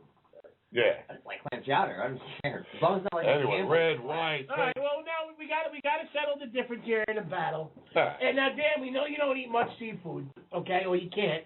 If you had to pick one, going from past experience, would you rather crack open some blue claw crabs on a table, or would you rather do the lobster bake with the steamed lobster, the clams, lobster bake? Oh, we're up 1-1. What do you say? I'm with lobster. You know what I don't like about the lobster bake? What? I mean, I'm always the underdog here, but I always have good reason. The lobster, love it. Get all that crap out of there. I don't want potatoes. I don't want corn. I don't want none of that. I just want pure meat like a crab. Oh, absolutely. But think about this. After that lobster, you can get that buttery, seafoody corn, chow it down. Hey, how you doing? I don't know. It just gets in the way, man. How you doing? All that stuff gets in the way. And most places overcook the lobster. If you're ordering it out, most people overcook the lobster because that potato's undercooked. Crabs, they're all cooked the same. They might be a little overcooked, but I'll just, the shells, my chapped lips, bleeding fingers. It's great. I got to tell you a little story about my buddy that got crabs, literally. No, well, he had this little urge to go take care of himself. And, he didn't have a girlfriend, so he went out and paid for his guilty pleasure, and he found his cheap girl to do it for like $20. And he goes back to her the next day. He goes, listen, honey, enough for nothing. I got crabs. She goes, well, what'd you expect for $20? Lobsters? Not Alaskan king, but they feel cute. Nice. So that's mine. I mean, Big I and want... Beefy, baby. Big and Beefy right here. I want last day on earth crabs. Yeah. I'll let Sweet Peter deal with the ointment. All right. So Rob's down another food fight here. Always. I don't care, I don't follow people, you know what I'm saying? I'm like... All right. But there's nothing wrong with the blue claw. Let me tell you, one of my favorite things. No, I love both of them. Even making, I don't know if any of you have ever had this, the Italian way where you do macaroni and crabs. You make the crabs in the red sauce, like a marinara sauce. Yeah. Throw it over a bowl of linguine. That's one of my favorite things in the world to eat. Yeah, that's good. Garlic crabs. I got Old Bay crabs, steamed crabs, crabs oregano. Nice. Well, you guys are talking about some good places. There's Clemenza's over in Coney Island. I don't know if you know about it. I went there once. You weren't sure about where it is. It's right on the pier there. You got to go like down these side streets and whatnot. Great crabs, all you can eat. You can get garlic, the Old Bay. You sit outside. It's unbelievable. Last time I went there was karaoke, so I got to, really enjoy my crabs while I'm watching some cuisines or cuisines. Watching the cuisines. Oh, how you doing? But yeah. So that's it's not really a bad food fight. We didn't almost come to blows because we'd eat them both. Who we crap, anything we fight about is really we would sit down and eat both of it. Absolutely. So absolutely. We just do this for the public. There's not much me and Rob don't really eat, but we do pick one over the other. If I had except the grasshoppers or the crickets. Yeah. How do you like my lawn club, Lou? Hey, all those people going to be at the game today? Certainly. Oh, this is going to be a whopper of a game. Well, it should be. Too long of a day to go. We have a little Abbott and Costello right there. Yeah, so... That's our alter ego right there. Big and Beefy, Abbott and Costello. Yeah. We could be the honeymooners. Whatever. Yeah, Come on down. Come on down here. I know that you know that you know that I know that you wanna. Whoa. Where's my custard? So come on, Paul. Where's the jokes? Let's hear some more comedy action. I got a little Archie Bunk. I always loved the Archie Bunk. Let's hear a little Archie Bunk. I don't want This is for the people our age, because the kids ain't gonna get it. No, you gotta be 30 or old. Believe it or not, a lot of kids know about it. Really? But I guess that one thing I used to love when he's like, Jay-Z, yeah. He's like, just shut the hell up. He's just telling it, You know, behind closed doors. That poor woman was abused. We're waiting for the Eden's bunker over there. Let's get the Eden. Yeah, listen, man. Archie. Archie! Stop beating me. I'm losing my voice. You're losing a lot more than your voice now. Yeah, but that poor lady was definitely abused by that drunk. Yeah. You know, Archie Bunker was an abusive. But he's your favorite bigot, you know? Oh, I love him. Everybody loves him, you know? He was great. I mean, even George Jefferson loved him. Even though he was like the biggest racist. Absolutely. Absolutely. So what do you say? We take a little break, play a song, and then we'll call up a couple of your buddies from HK? Then we're going to try to get Justin back on with Will and the girl who runs the HK website. And all right. Yeah, so break. you're listening to Chewing the Fat with Big and Beefy with some guests, Danny and Paul.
All right, we're back. We're back, baby. Big and Beefy, back in action. We're live, and to do a little recap. We had Chef Ralph Pagano on earlier. Yeah, he was a good guest, man. Dynamite guy, very friendly, very accommodating. Glad to And finally very talk to inviting. him. Yeah, very inviting. We may go down to I think we're going to go down to Florida. 2 shows, baby. I'm telling you, live. Big and Beefy live on tour, baby. Yeah, Miami.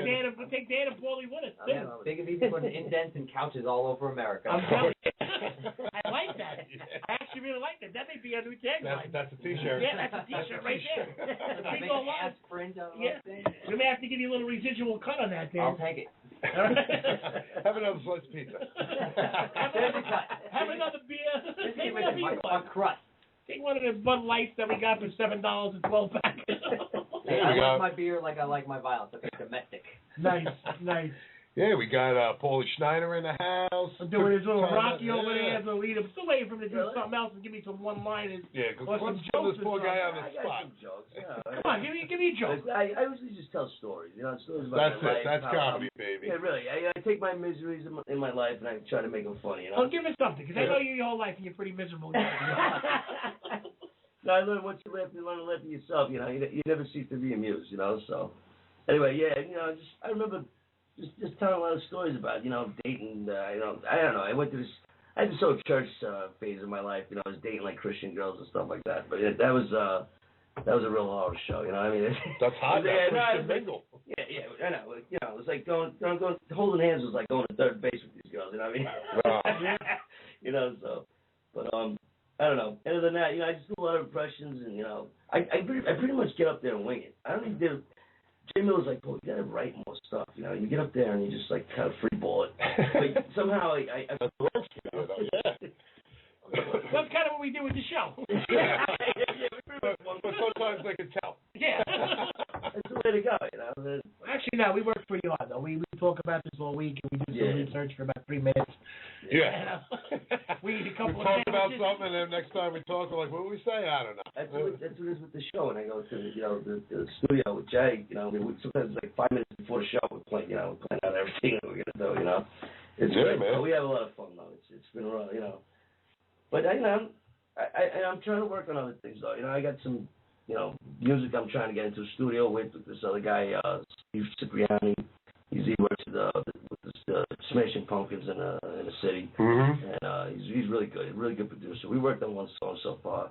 I got my hand in a couple of things, I got my hand in the cookie jar. I'm working on a book. I got a book of I write poems and stuff like that. Hickory dickory. Yeah, it totally contradicts all the comedy I do, but that's all right. You write poems? Yeah. I wrote a book of stuff. Of poems? Yeah. He's a closet romantic guy. Yeah. Going on here. Hey, a little short poem we can hear. Come on, let's hear a little short poem. All right. Little Bo Peep. No, that's I got a little, I don't know. I can't remember any of them. I tell you the truth. That's why you wrote them in a book. Most of them I wrote in a blackout, by the way, and they came out great. I wake up the next day, I'm like, wow, this is great. This is art, baby. Nice. But, nice. Yeah. So, you want to do a little bit more news or something? Yeah, I think we got to finish up the news a little bit. Yeah. All right. Cool. CTF News with Big and Beefy. Yeah, so, skating around the internet, I saw one of my favorite hot sauces, Sriracha, was in the news. I thought you were going to say porn sites, but okay. Well, it was. It was called the Burning Crotch. Nice. But, no, I didn't know this about Sriracha. I thought it was, like, mass-produced by, some, like, company or whatever, like, a bunch of nobodies and, board of directors and stuff, but it's actually a guy that left Vietnam, came over here, was homeless, had no job and no hot sauce, and he wanted some, like, Vietnamese home comfort food, so he made some, sold it to the little shops in that same bottle with the green top. Wow. And he hasn't changed the recipe in over 33 years. He makes it the same, fresh peppers, no dried stuff, and he's worth over $1 billion just from Sriracha. And he does no advertising whatsoever. No, zero. Have you seen the Sriracha lollipops? Yeah. Amazing. And that's not even him. Hasn't seen the Sriracha lollipops? What? Where can we get a Sriracha lollipop? Internet? Yeah. Internet, they have, Lay's has a Sriracha chip. Yeah. But it's not him. He had no clue about any of this stuff. He didn't even know that sushi guys were using it for the last 10, 15 years as the main flavoring of spicy tuna. Wow. Oh, until I started cooking, I had no idea what sriracha was. But you go to any restaurant, even like a chain restaurant like Ruby Tuesdays, you ask the waiter for some sriracha, they got some. Yeah. But that's a dead giveaway, though, that you're in the business and all of a sudden the waiter's treating you like shit. Yeah. But the guy has no Twitter, no Facebook. They have a little rinky-dinky website. It's crazy. But the no advertising thing shocked the hell out of me because everyone knows what sriracha is. It sounds like STD, actually. Yeah. It actually almost killed me on Chopped. I used sriracha, but they didn't refrigerate it. So it was already used. And you know when it kind of swells up a little bit, I went to tip it, and the top blew off and went all of my food, but it actually worked out. With sriracha? Yeah. Yeah, it was tough. It was like all that liquid and stuff, but, I pulled through. That was good. Yeah. But I just thought it was pretty crazy that the guy he has two other flavors that no one really buys. And, do you know the other two flavors? One of them is like a smoked something, and one is like a garlic lime one. I like to see the garlic lime one. Yeah. But you don't. Exactly. You only see that other goddamn sriracha, but it's like the Young Sing company, whatever. I just thought it was pretty cool. The guy doesn't advertise. Because in these days, you have to advertise to make money, and this guy doesn't. Yeah. What are you looking up? A little I'm sriracha looking at flavored? sriracha lollipops and sriracha sauce here and all kinds of good stuff here. Eddie Bugs. All right, I don't know what that is. But I got them right here. I still got them in the studio, baby. Sriracha popcorn. Let's see if Dan would eat a cricket. Would you eat a fried cricket? Bring it on. Look at this. I don't even know. Living in Korea, I tried everything that I couldn't get in the United States. I had dog while I was over there. It was disgusting. What about you, Paulie? Would you do a fried cricket? Are you ballsy enough to eat a fried cricket? This is another thing that Clem's dad yelled at us for. But Well, I said what it tastes like. I'm not going to repeat it, but I mean, it really is fried cricket. totally delicious. If you got me high, I might eat it. I think you should try Get it. you high. That's what you got to have. Come on, try one. I'm sorry. It's just like soul. It tastes like if you ate a scab. Come on, try it. It's really not bad. It tastes like a pumpkin seed. I was gonna say like really bad movie theater popcorn. Did you read It's one? salty, right? I think he's faking it. I totally fake that. It's kind of like a fraud over there. Sorry. No, I don't want to. I don't want to run into the bathroom right now. I don't know. I definitely ain't doing it. It tastes like when I picture my Pizza, grandmother's beer, and cricket. I don't know. It's a good mix. Like a little, That's a good way to describe it too. An old basement. It's like Nana's basement. It tastes like an old basement. Like a little bit of moth in there. Nice. You got any mushrooms? You got any mushrooms? Some mushrooms, all right? They are good. How you doing? Oh, coming Little to sriracha on there, we'd be good to go. Yeah, exactly. Now, I was a friend of mine gave those. She was in Mexico. Matter of You fact, gave she's the opening Mexican up in the next 2 weeks down in Mexico. A little wine and deli kind of thing with homemade pastrami's and stuff. Who was like that? Diane, right? Diane From DeMayo, season 1 of the runner-up of the Taste we had on. yeah. Yeah. And she was Chopped champion. She won a couple of Chopped, and she had her own She show, was Mission Chopped Menu. champion? Yeah. I forgot about that. That's right. Yeah. She was That's on right. Mission Menu, and but yeah, she sent me the cricket, some black mole, some all sorts of good stuff. But Nice. yeah. So I'm pretty psyched to maybe possibly go down to Miami to see Rocky I Boy. think we got to take these two guys with us. Yeah. That sounds good. I'm in. I'll tell you what. Who would have thought that playing Little League back in the day with Ralph Pagano, then there was Dean Delaventura on our team. He became a chef and was on the chopping block with Marco Pierre White. A lot of chefs came out of Port Richmond there. Yeah, you would have never thought it. A lot of big chefs on Staten Island, man. Being a cook is like the new blue collar. Like Yeah. that's what I Some people think it's a great job, Oh, which God. It is It can be. it is a good job, but it's Depends who you're working for or where you're working. right. Exactly. Well, here's the thing, too, man. I mean, the whole chef industry has changed. I mean, and I said it a couple of shows ago, too. Emeril Lagasse put the chef thing as the whole rock star with the music and started that whole trend, and it's changed a lot over the years. Back when, when I was first cooking, there was only two answers in the kitchen, either yes chef or no chef, and you got stuff thrown. That was like really being on Hell's Kitchen back in the day. You got stuff thrown at you, and you busted your butt. And it was the only reward you had was seeing the smile on a customer's face, because it sure as heck wasn't a friggin' pay. Yeah, exactly. You know, now you got a bunch. I'm not saying you got a bunch of, but you do got a bunch of prima donnas. I think that it's going to be easy to walk in. Let me cook for a living. Let me open up a restaurant, and they have no friggin' clue on what it entails. Fresh out of culinary school, thinking they could be an executive chef, and they've never picked up a pan on a line. They can boil water, right? Yeah. I like all the guys coming out of culinary, CIA, Culinary Institute of America. They come out of school, and they think they're a chef. And I think CIA really stands for cooking again, because most of these kids come out of school and they think they know what they do. Look, you go to school, it's going to give you the basic knowledge. Yeah. It's going to tell you what a mirror problem is and how to make a stock and how to do this. But the real experience comes from the nitty-gritty and the grind of being in the kitchen. By a cokehead executive chef. That's how I learned. Well, exactly. My worst run-in with a kid right out of culinary school was in Nantucket. This kid came from Providence and stuff. He was all talking, I do that. We worked the line one night. You know how you burn this crap off the grill? The sheet pans, and it burns it off and get red hot. So I got them going. I turn around. I'm doing whatever I got to do. He takes them off and puts them back on the sheet pan rack. So I don't see this. I need a sheet pan. I grab my hand, stick to it. Ooh. And I had to rip them off, and my handprints are still on there. And all I could do was scream and turn around and punch this kid square in the face. And I was like, boom! Like, what are you doing? He's like, I was like, get out of this kitchen. You know, because they have, I mean, no, they're not all horrible, but some people just, they think they go to school and they can come out and... I ran into a breed that was actually worse than the fresh out of CIA grad, and that's the CIA dropout. Oh, my God. I was at a restaurant, it was in Yonkers. We would do about 400 covers a night on Saturday with 4 people on the line, okay? We're busy. Yeah. And this little dude's talking shit when he gets there. I took a step back coming here. I was working for so-and-so in Atlantic City, this and that, and now I'm here. You guys are lucky to have me. End of the shift, he was literally in the walk-in crying to the sous chef, and the sous chef's like, what the fuck do you get out? Yeah. I tell you, the busier it is, the more psyched I get. Oh, yeah. You know, if it's dead, I want to hang myself. I'm on the sink, and then at the end of the night, you're happy as shit. Smoking a cigarette, drinking a beer. Right. If you're at a place that's cool enough to give you a shift drink, though, which is a dying art also. Yeah. Yes, no, I tell you, the whole industry, and I think it's changed for the better because, people don't realize how hard it is to be a chef. You work nights, you work weekends, you work holidays. You're on your feet 12 to 14 hours a day, 6 days a week.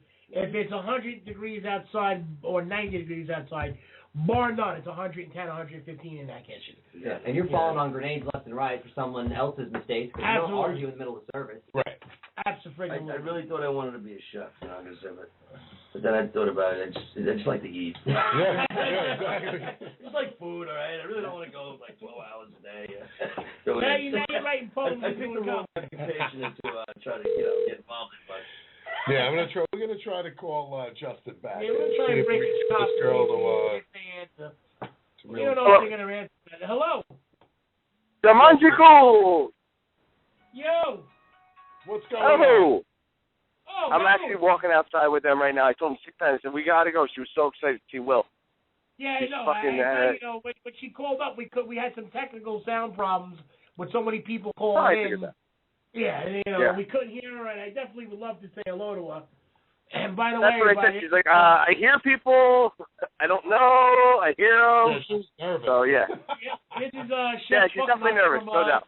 From season 10 to runner-up. Yeah. What are you doing, Justin? I'm a little jealous. I still want to come there and eat, man. Listen, I got 2 restaurants. I'm out of my mind, going crazy. I'm not even kidding.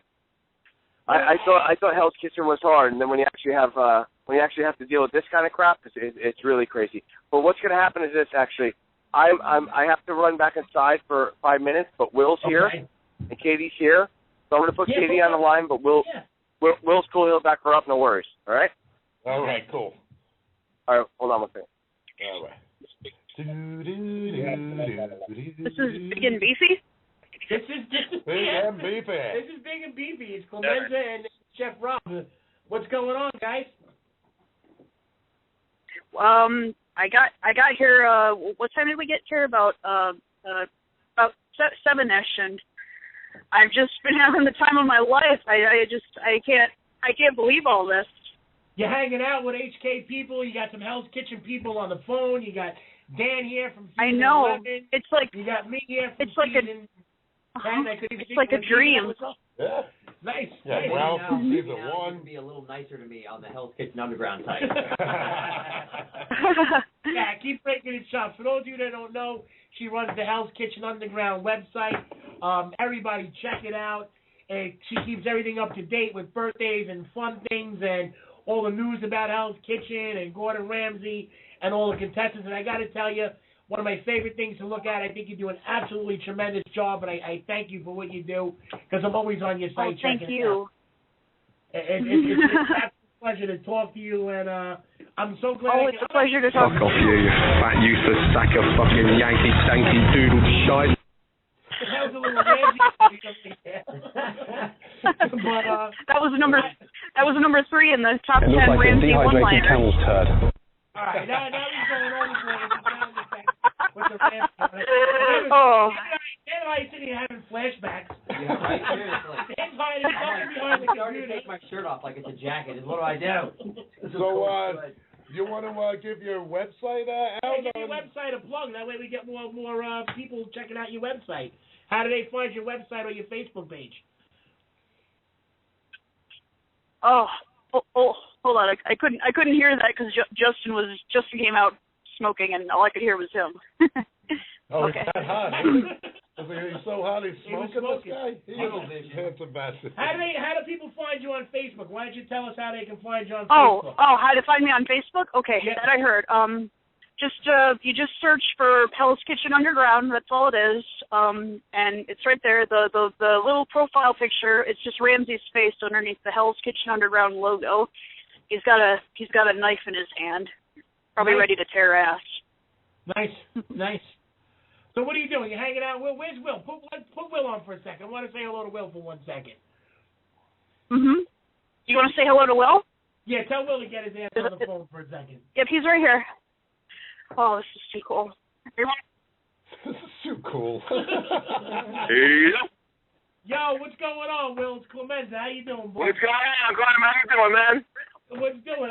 The last time I saw you, we were in the hotel outside by the pool hanging out. That was before all this whirlwind of Hell's Kitchen, man. Yeah, I actually liked watching you on the season, bud. You did friggin' well. You did well. I was a big Thanks, fan. man. I appreciate it, man. And vice versa. I think you did awesome, man. I think you got robbed, but what can you do? So do I, but I'm not going to go there. But yeah, no, Will and I actually had the pleasure of meeting down at the hotel, and we almost got into a little bit of mischief, but I ain't going to tell that story. And,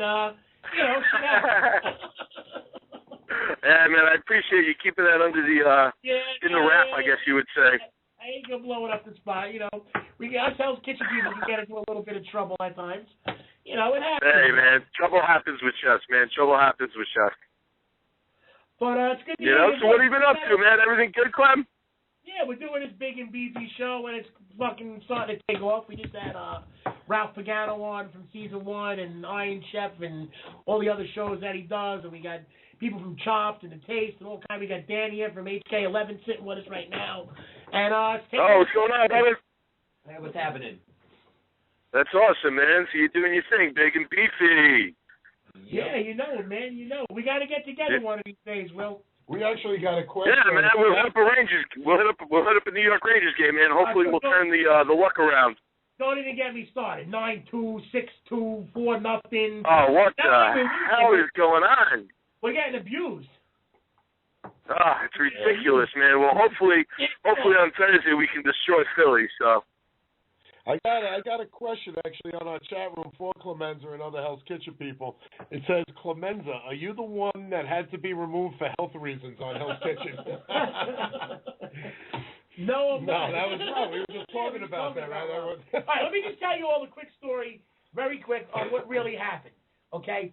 They had me on the end of the line, underneath the big friggin' light. I'm pouring with sweat. I got a side towel in my hand. I go to turn off camera to wipe the sweat off my head, and I suck in a fuzzball, and I start choking. Now, not only am I choking, but I'm getting panicky. I feel like I'm having a panic attack, and I'm laughing at myself. So now I can't stop friggin' choking on live camera. I got a fuzzball in my friggin' throat. I'm having a friggin' panic attack, and I have Gordon, Clemenza, are you okay? Do you need to see a medic? And I'm like, Jesus friggin' Christ. The first 5 minutes on live TV, and I got to choke on a friggin' fuzzball from a fucking napkin. But, Things like that only happen to me. You can't make this crap up. Yo, man, I'll say this, man. I'm sure a lawsuit's gonna follow this, but there's nothing real about reality, guys. Amen True. to that. Yep. There's nothing real about reality. That's what people don't understand. We were all just talking about that too. Is it's a reality show before it's a cooking show. Nobody told us what to do or say or anything like that. But it's manipulated through editing and all the other stuff. And if they would focus more on the cooking, I think they would have a better show. I would say it's not even a reality show, but more of a game show. Yeah. Exactly. They do what they have to do the game to do what they need. They have to make their money. You got to understand that. So you can't hate on that. But it's not about the talent. No, and the other great thing is that I love is people are like, aren't you rich from doing Hell's Kitchen? No, I lost money going out to do Hell's Kitchen. Man, get ready to hit that bleed button, man, because I'm broke as shit. You gotta be kidding me. Rich from Hell's Kitchen. Hell no. These food shows I do, demos for 500 people, that costs me money. Join the friggin' club. Yeah. Yep. We definitely are far from sitting on Easy Street. I still drive a Honda Civic. I'm not on Jersey Shore showing up in a BMW. Listen, I'm rocking my Ford Windstar minivan. Yeah. Why has it got to be the Jersey Shore, man? Oh, you saw them the first season. They're driving those Hoopties, the Honda Accords, and then in season 2 they get some money. Yeah, they're all driving Beamers. Here's the one thing I gotta ask you though. Will, you're a Jersey guy. Why do you like the New York Rangers? What's up with that? I like the New York Rangers. I'm a diehard Rangers fan. Diehard. I bleed blue. All right. I bleed blue. Everyone's like, you live in Jersey. Why aren't you Devils fan? Hit the bleed button again, because fuck the Devils. All right? Nice. I was born a Rangers fan. I was a Rangers fan before the Devils even existed. All right? Me too. I was a Rangers fan before the Devils existed, so screw the Devils. Tampa Bay Lightning all the way. Oh, now we got to throw him. I'm going to throw him. Well, I'm going to throw him right out of the friggin' room for saying that one. Hey, hold on, guys. I'm going to put Justin on the phone, all right, man? It was good talking to you guys, all right, man? Be real. Absolute pleasure. All right, man. We'll meet up, Clem. Yeah, without a doubt, Will. Beef and jerky. Yo, what are you doing? Ew. Listen. What? So when's my residual check come in for 3 runners-up in the same night? I'm telling you, we'll give you what we give everybody else: a couple of beers, a slice of pizza, and a cigar.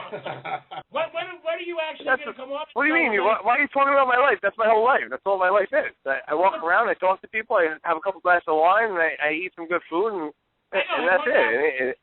I've hung out with you many. It ain't that bad, I got to tell you. It's not that bad. And you know what? Right now, wait. When are we going to get you to actually come on the show and let us do a little interview with you? Interview me? Come on. You can't interview me. Get on his level, Clem. You can't shine my friggin' shoes. Nice. You can't interview me. Nice. No. You guys, listen, every time, honestly, no breaking balls here. I'm so fucking busy. It's insane. It's insane. And I literally, stopped everything tonight. I'm launching a new menu at one of the restaurants tomorrow. That I'm literally downstairs in the dungeon of Hoboken trying to write things up and get everything together, and I knew that Katie was coming. I stopped everything for her. And I do listen to you guys as I'm in that basement doing my ordering and doing everything else, and everybody cracks up and listens.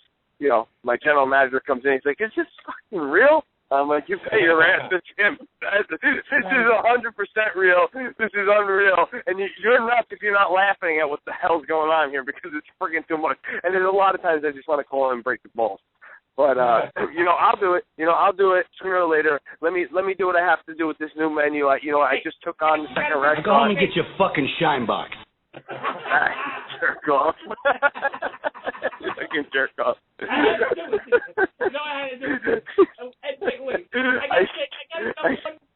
I got to tell one 30-second quick story. The last time I hung out with Justin in Chicago, we had some guy that thought he was throwing electricity at us, and then we tried sending. What did we try doing to Brian? We tried sending prostitutes to his room at 3 o'clock. Oh yeah, so. Listen, I'm not a shy guy. I don't give a shit. So we were out there, and somebody must have had a little bit too much Perico that night, and Farina if you're Italian, and exactly. And he was shooting lightning bolts at Clemenza that night. And then that turned into. He was doing this. No, he really was shooting lightning bolts at him. And then that turned into this guy and his wife wanted to bring Clemenza back to their room. And I don't know what the hell Clemenza was thinking. I went away. They wanted to bring him back, and they were talking about using coconut butter on him and whatnot. And we were cracking up. We were pissing our pants the whole time, and it was one wild weekend. So then Brian passed out. We took a couple shots of Jack Daniels. We put notes on his door, and we had a great night in there. But I'll tell you one thing: the end result.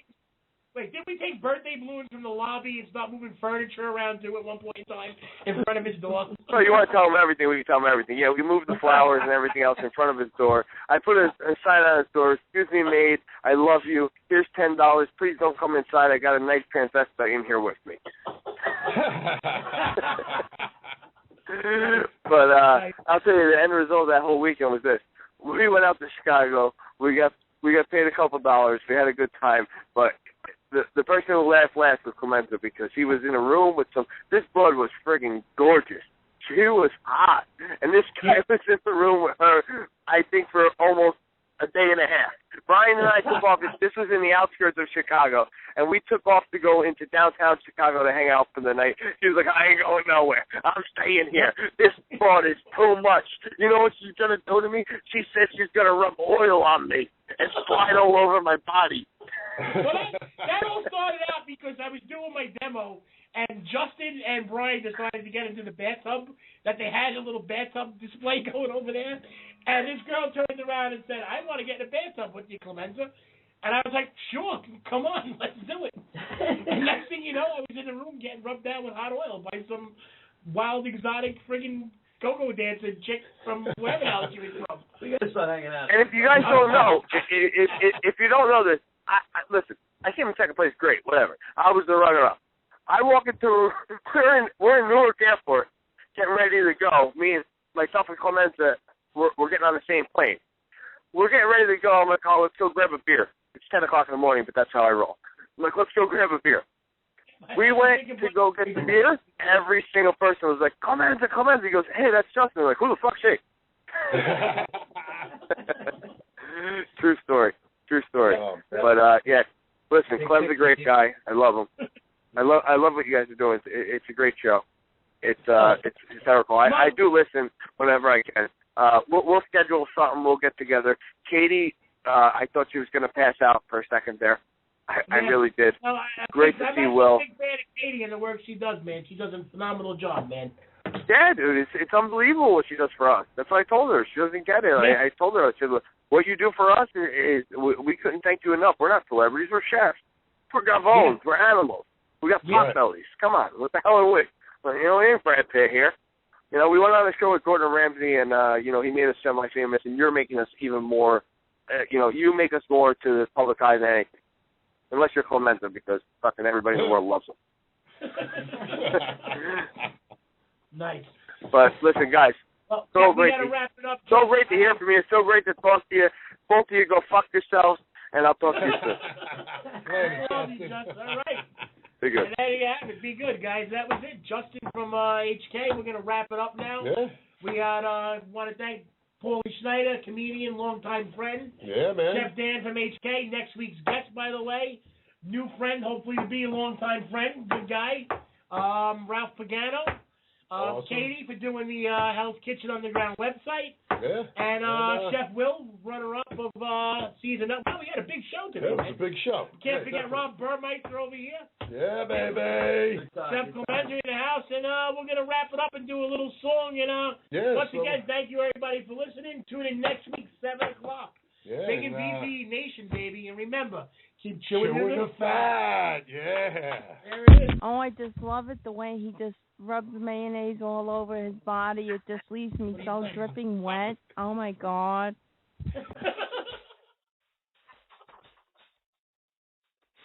Nice.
This weekend at Kohl's, there's still time to save on great gifts for Dad, like a new dress shirt or tie, only $19.99. Give him a watch gift set for only $27.99. And save 50 to 60% on a performance golf shirt. And no matter how you pay, take an extra 20% off these already great sale prices.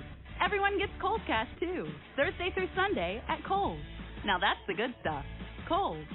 Select styles offer valid June 16th through 19th. Some exclusions apply. See store or Kohl's.com for details. Tired at work today? You need a 5-hour energy shot. Didn't sleep too well last night? You need a 5-hour energy shot. Energy for work, energy for fun, even some energy for the gym. If you're tired from too much lunch, try something that packs a punch. A great tasting 5-hour energy shot. You'll feel alert, energized, and ready to go. Now's the time for 5-hour energy. For more information, go to 5hourenergy.com.